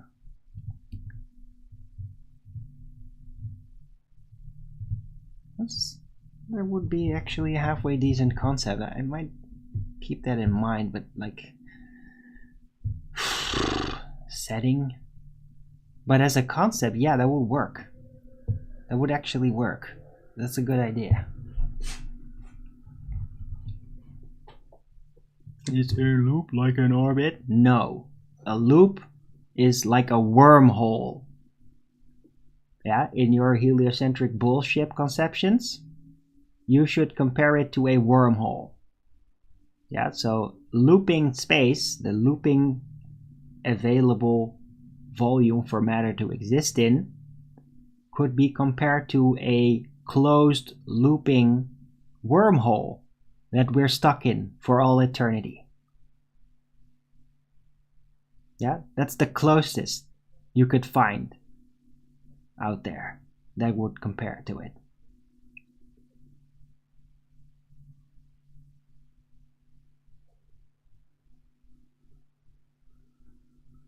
Right? So yeah, another option to squirt eternally about it, of course. Like, oh, scientists discover we might be stuck in a wormhole. Oh, yes, how fucking original. How brilliant.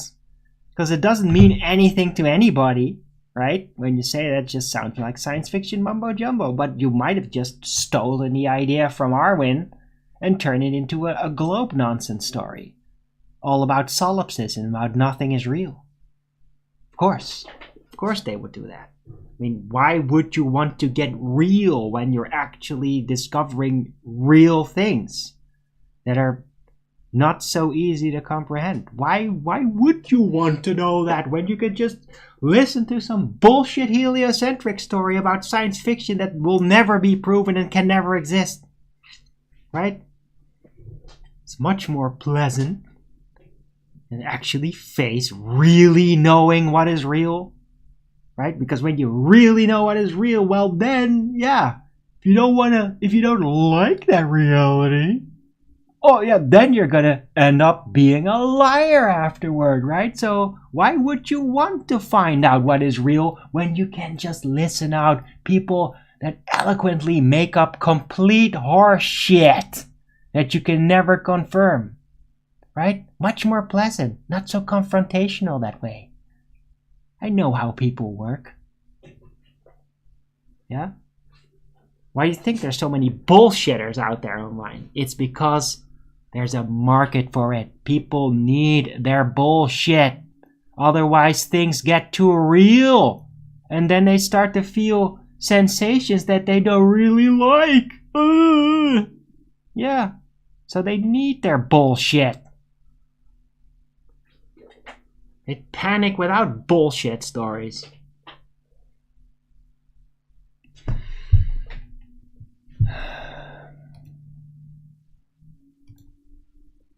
Yeah, don't do that, Cleary.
What the hell was I talking about before this? Because it's definitely gonna be looping mechanics in the title, but I'm thinking back. Talking about this before.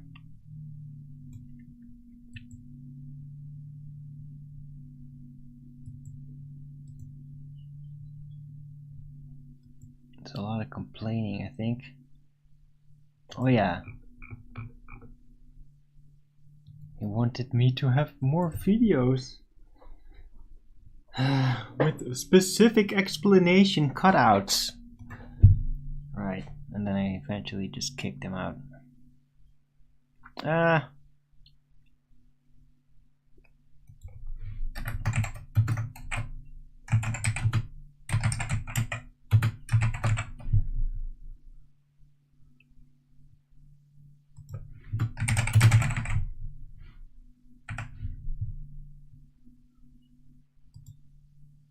Alright. I'm just gonna keep it to this title. Advanced Looping Realm Mechanics, What Could Be Out There. And yeah, it is pretty much a summary of all kinds of things that I have mentioned before. The interesting parts. I really love my story about what it would be like to like sink, find the bottom of the earth and then like try to go through it. And what you see, because everything I described there, I really think that's what would happen. And it's magical to me. Like, I wish secretly, it's probably never gonna happen. It would be kind of weird if that would. But to experience that, can you imagine? You would find the bottom of the world, there's a hole, and like it's pitch black, and somebody has the gall to actually descend down there. Like with a big cable lift that you install or something. And then you would literally, like, it's pitch black, and then suddenly things below you get slightly bluish, and then suddenly it gets more blue. And it's like, what? This kind of looks like I'm landing on Earth. And then you really start to see the celestial lights suddenly appear around you again, where it before was just black. I mean, it's perfectly logical that that is what would be experienced if you descend through it. In my personal opinion, I really think that is what you would see.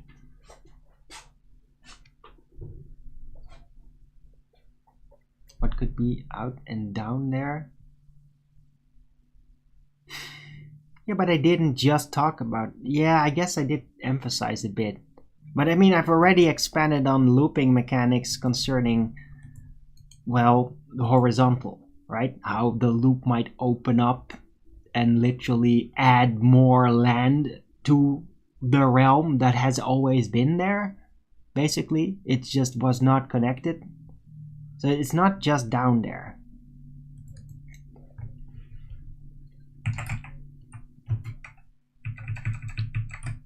Right? So, I don't know, I like out there more in this case. But I'm not gonna say out and down. That's not the proper saying. No? What's out there is the way to say it. Because out there doesn't automatically mean horizontal. It can also be out there or out there. Although you would typically say down there, but I mean, it's pretty much the same.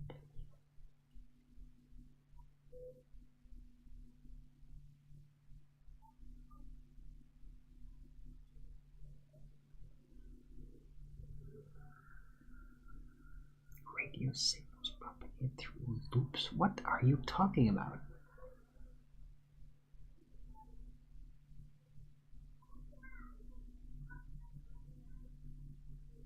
Signals would go for a long time as they are looped? No, because a signal, it's still going to basically unravel over distance, right? You do realize that it's basically a wave that just ripples out forever. So eventually the cohesion of the information within that wave is going to dissipate. It cannot go on forever. Radio signals can never go on forever. They dissipate over distance. See? But I mean, yeah, theoretically, a signal could be powerful enough that you could transverse east to west. Yeah, you could send a signal that's so powerful that that the tower sending the signal will also be able to pick itself up with a delay. Yeah, that is technically possible in my opinion. I don't know if it's ever been tested like that, but I mean, that sounds very logical that that's a possibility. And they'd probably make up excuse, oh, it's bouncing from the stratosphere or blah blah, moving around the earth and coming back. Oh, sure, they would add all that just to justify why it isn't a globe, of course. Justify why it's a globe to them. But yeah, in a looping system, you can just have a signal or even like a laser, right? I mean, have a giant Death Star laser, a giant Tesla death ray laser that's huge, very vast, very wide, and just fire it horizontally right parallel to the equator. Well, there's a good chance you could literally then just see the laser. You're firing it, right? So you're like firing it that way. It disappears in the horizon. And then you see past yourself another much wider beam right parallel to that. And might keep going. Because it's the same laser. That's widen up because lasers do that over distance. They always spread out. They can't be perfectly parallel. And you just see the laser that you're firing into the distance come past you. That would be very possible in a looping mechanics system if the equator would be linear. If it's not perfectly linear, then that would get really weird and warped, right? Because if the loop is not perfectly like 180 degrees, then that kind of thing gets really complicated, because then trajectories will not be just stable straight lines, you see? They will keep changing because the way the loop on one side is interacting with the other is different, right? So like, let's just say you have a non-rectangular, you have a more like a triangular loop. Well, then this would literally connect like that.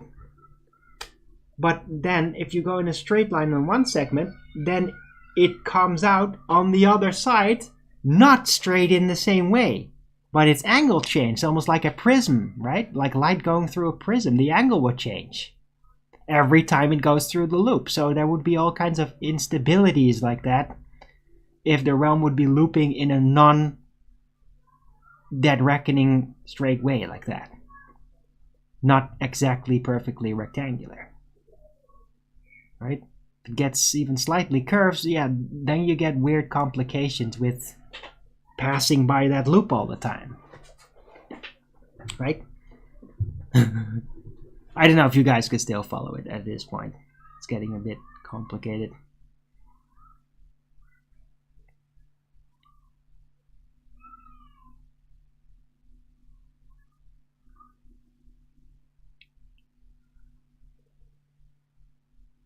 Projecting mirrors and energy. What are you talking about? No. And even if it was, it's not relevant to anything. LSG.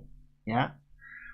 Sure. Oh, it's all a projection from somewhere else. Matter itself is a projection. Yeah, that's really cool and completely pointless to ponder upon. What's the point?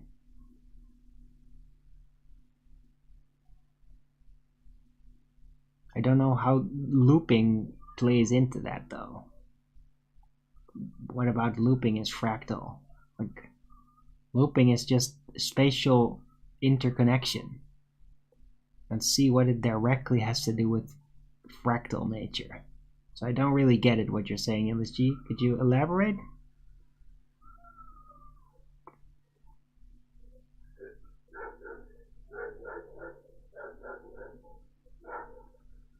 A long time. Right, yeah, Steamy Traveler. I mean, but look, there's still a lot of distance that has to be transversed for that radio. I mean, the loop east to west in the realm is not exactly super short. I mean, it is thousands of miles, right? It's roughly 4,000 miles. That's a lot of distance. It's a lot of deterioration of radio signal for just one time transversing that. I mean, how freaking powerful does a radio signal even have to be to still be cohesive after like 8,000 miles? Through air, right? Not through space, no, through air. It's gotta be one hell of a radio signal to go 8,000 miles through air and still be like perfectly readable, you know?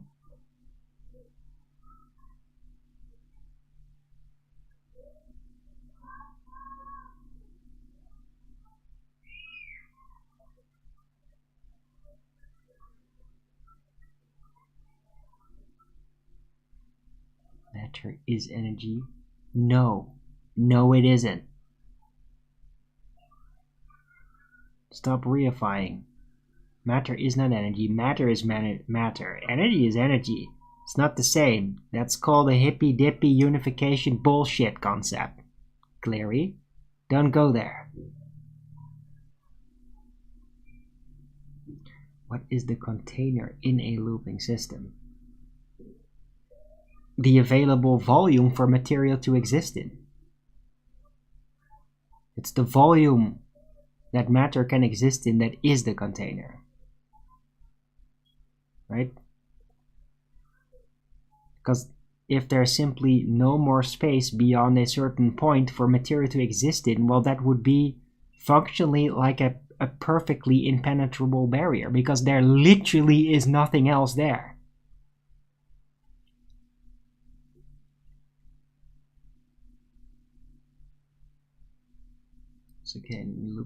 So infinite, well, you'd be locked out, right? If it's looping, then the available volume is, well, pushing against itself. Like the gas is going to be pushing against itself, east to west, right? There doesn't have to be a solid barrier, because there doesn't need to be a solid barrier that separates it from more available space, you see? It's about preventing gas from entering an available space. Well, if there is no available space, then there is no risk for gas to expand into it. So yeah, if it's looping, then the amount of available volume that is within the loop would be the container, because there is no available space for gas to move into beyond it. You see? The natural limitation of the volume through the loop would be like a barrier, because there is no way that gas can move beyond that volume. So it is effectively a container. You see? I argued this, by the way, in 2016 as well. Blew everybody's mind back then. It's like, yeah, the loop is the container. What? QE doesn't like that one, I can tell you that.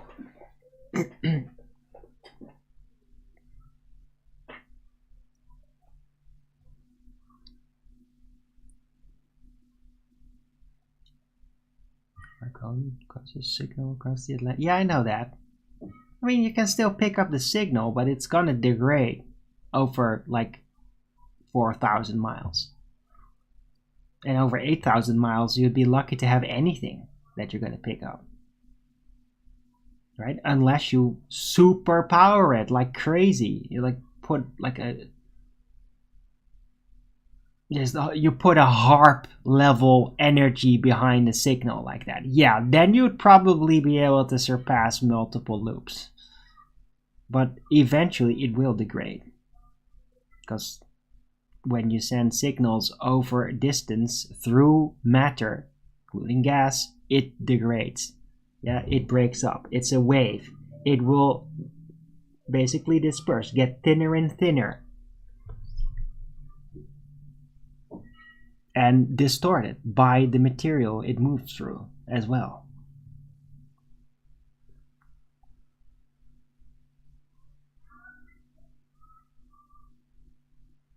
Ham radio operators talk thousands of miles.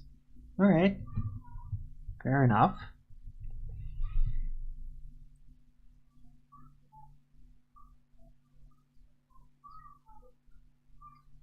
Are you saying, Steamy Traveler, like with a ham radio you can literally communicate with anybody else with a ham radio on Earth? Is that what you're saying? Are they that strong? I thought the ham radios had a kind of a limited range.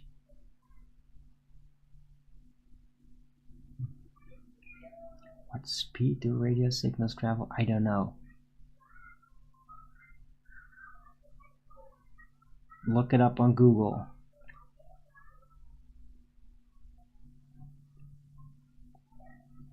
I mean, the whole thing is freaking confusing enough with them saying that, oh, radio is slowed down light. Oh, yes, yes. So show us that convergence point where it transitions from light into radio. Please show that. Show that actually happening and how it suddenly, from literally being an instantaneous manifestation, suddenly attains its speed and becomes a wave. Show us that transition, thanks. Like actual physical demonstrative showing. Not just talking about it and with a graph. That would be great. Right? Because I think that's just more unification. Hippy dippy shit. It's like, oh, radio is light because it's all one thing. So if radio, which travels like waves and has a speed, well, if that is light, well then of course, light would have to be a wave then. And there you get all the way back, right back to the aberrations, right? Ether, gravity and ether, right? Hippy dippy unification theories. This is what happens. Yeah? Oh, the light and radio is the same thing on another spectrum, and if radio is a wave, well, that means that light has to be a wave too then. So the ether. We go all the way back. Very annoying.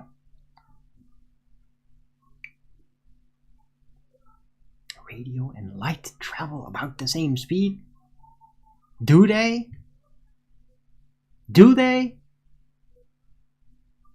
I don't know, man. Maybe radio even having a speed is just completely made up at this point. I don't even know anymore. I just know that light doesn't have a measured speed. You can't actually measure the speed of light. It is, as an alternative to not being able to measure the speed of it, for real, palpably, provably, well, the only alternative would be it's instantaneous.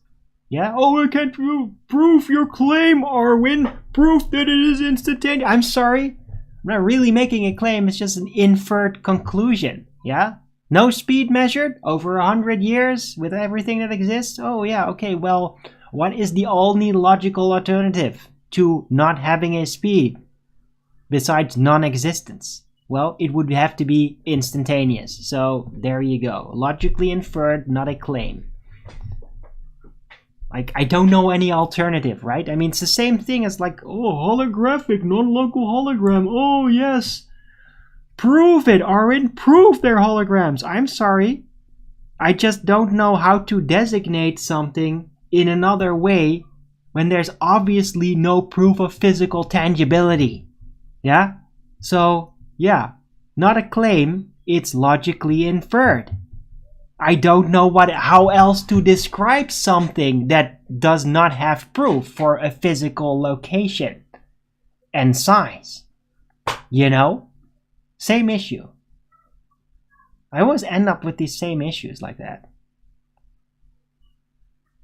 Like, I come to a conclusion and then, oh, prove that.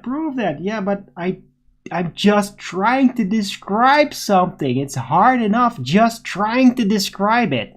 Okay? Based on the information available. I mean, that's what I do.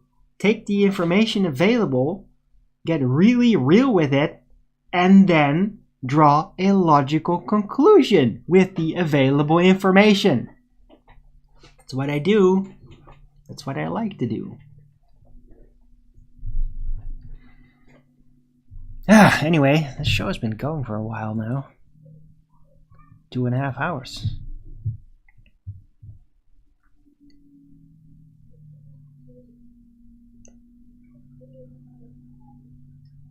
But the sun indeed does affect radio. Oh, really? The sun does? What exactly does? You mean sunlight? I mean, sunlight, its manifestation might definitely influence radio and TV. But the sun isn't an object. It's not doing anything. It's just an appearance. It just appears. And the light manifests from that direction.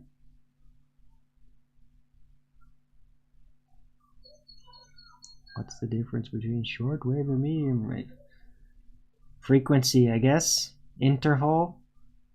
If there's no actual speed, my god, but is it true though? Does radio have a speed? Does that actually measurably have a speed or not? Right? There's no official, actual measured speed of light in all this time. Is there an official, actual, physically measured speed of radio? I'd like to know actually now. I'm really puzzled about all this. I always kind of just assumed like, yeah, radio does have that speed, I guess. It's not instantaneous, but now I'm confused. Now I'm really just confused about it. Does radio actually have speed? Or is it instantaneous as well? Was that all just made up? I mean, I know that even like in radio land, they call the radio information that's going around, they call it the ether. So is this all of it, just an attempt to derange and derail every fact? Is every fact just completely turned inside out? Are we just being told lies about everything? Light being claimed to have a speed? Radio having a speed? Does it have a speed? Or is there no speed? No measured speed even of radio? So what is it?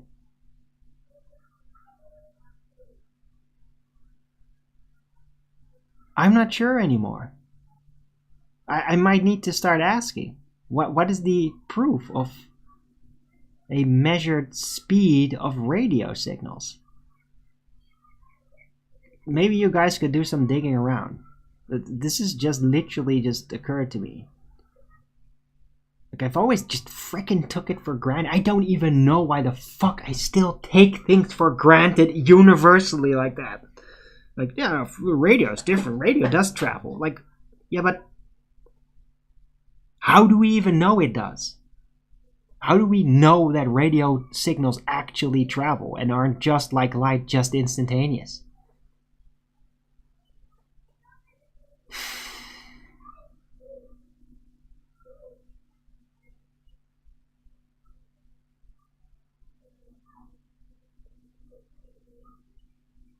So yeah, that might be something to dig into.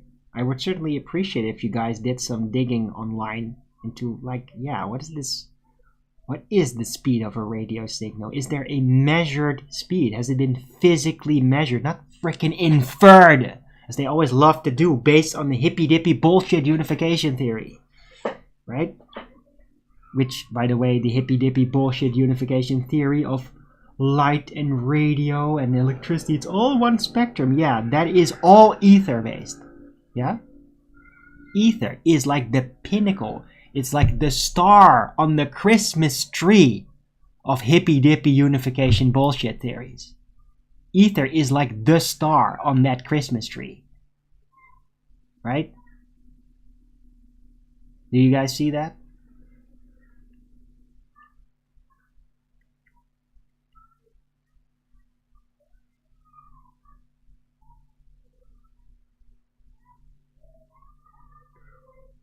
Time it takes. Yeah, okay, Diver Dan, but that's still confusing though. It's confusing. But thanks for that input. I would like to know more though. I would like to know more. And especially if, well, somebody earlier said that, oh, radio signals have the same claimed speed as light. The light's speed has never been measured, so that's really confusing then. Yeah, light speed has never been palpably measured. It's not like, oh, we're turning on the flashlight over here, and then like 1,000 kilometers away with the super telescopes, like, oh, yeah, 1 second later or something, oh, we see it, oh, see his speed. We never heard of that, never. There's no measured speed of light. So if there is, yeah, a return time for radar, that's very confusing then. But thanks for bringing it up.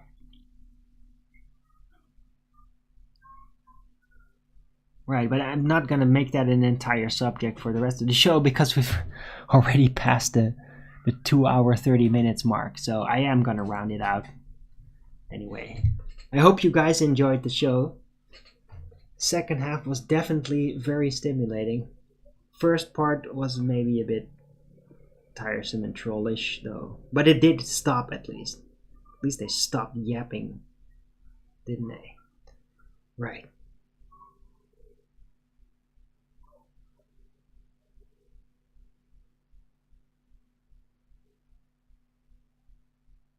Oh, I hate that statement. Electromagnetic spectrum. Yeah, if there ever was a hippy-dippy unification bullshit theory, it's the electromagnetic spectrum. Yeah? Google. It is, yeah, but there's no proof that it's actually been measured though. There's no measured speed of light. This is all calculated garbage. There's no measurement. No measured. Not measured. In fact, yeah, I could just say it out straight out. Google is lying. There's no measured speed of light.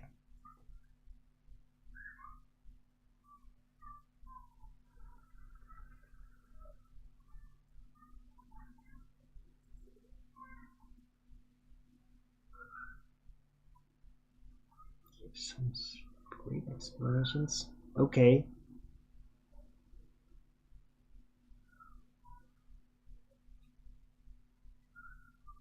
I guess I could do that, but I'm not gonna do it now because I'm rounding out. Maybe tomorrow or something. Why do I think Google is lying? Because it does. There's no measured speed of light. Where is it? Doesn't exist. Like Brian's logic. He's been saying that for quite a while. He's done several videos about it. Is no measured speed of light. That's a fact, historical fact. Yeah. Every time the stupid ass speed of light comes up, you know how they came to the number? They calculated it. Because that's all they ever do with it. They can't measure it because light doesn't have a speed. It's instantaneous. Now, whatever happens with light, that's kind of mysterious. Because light is really bizarre. So it might seem light may have a speed or a delay or something, but it doesn't actually. Because you can't measure it. There's no travel of light. Like, it's here, it's there, it's there, it's there, oh, it's arrived. That doesn't happen. It just manifests, always. And then how it manifests, there may be weird oddities about it. Yeah? But there's no proven speed. You can't, like, have light It's moving. The light moved from there to there. That doesn't exist.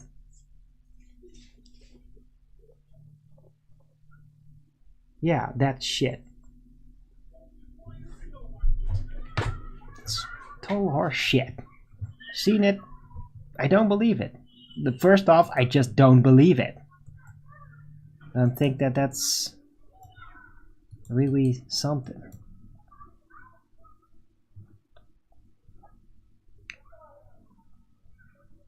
But yeah, 4 years ago, I've seen this video. God, fucking ads. Guys, why do you have to...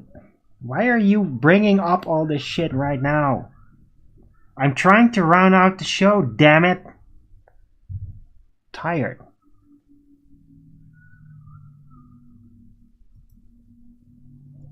Yeah, I've seen it. God damn it, this fucking thing is just littered with fucking ads.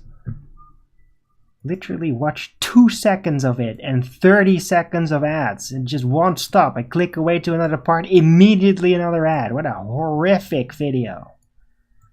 Fuck that.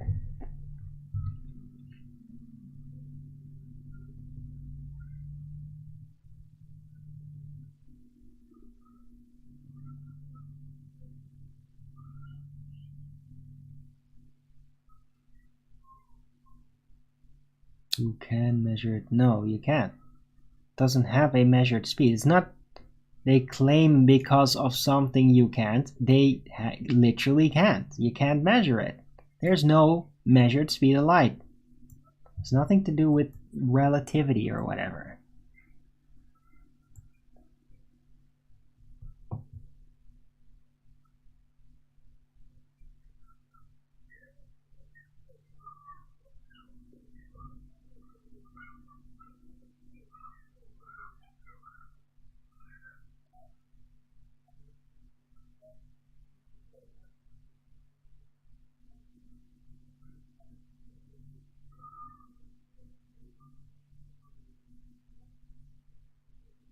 Right, anyway, I need to get some lunch. So I'm just gonna round out and not going to address the chat anymore. So thanks everyone for coming. I hope you liked this show. If you did, then please don't forget to Rogan's it up. And if you haven't already, subscribe to my channel and hit the bell notification so you know when I'm going live, which is normally 1 p.m. Amsterdam time in the weekdays and 2 p.m. Amsterdam time in the weekend. And please also do support me through the PayPal, Patreon. It would be much appreciated, and I can always use the support. So please do keep it coming. I thought that today was definitely worth it. It was a great show. Second half especially. Right. So, I'll be back tomorrow with Flat Earth Early Bird number 1573 on a Monday. So it's going to be back to 1 p.m. Amsterdam time. Hope to see you all then. And until the next video, keep it flat.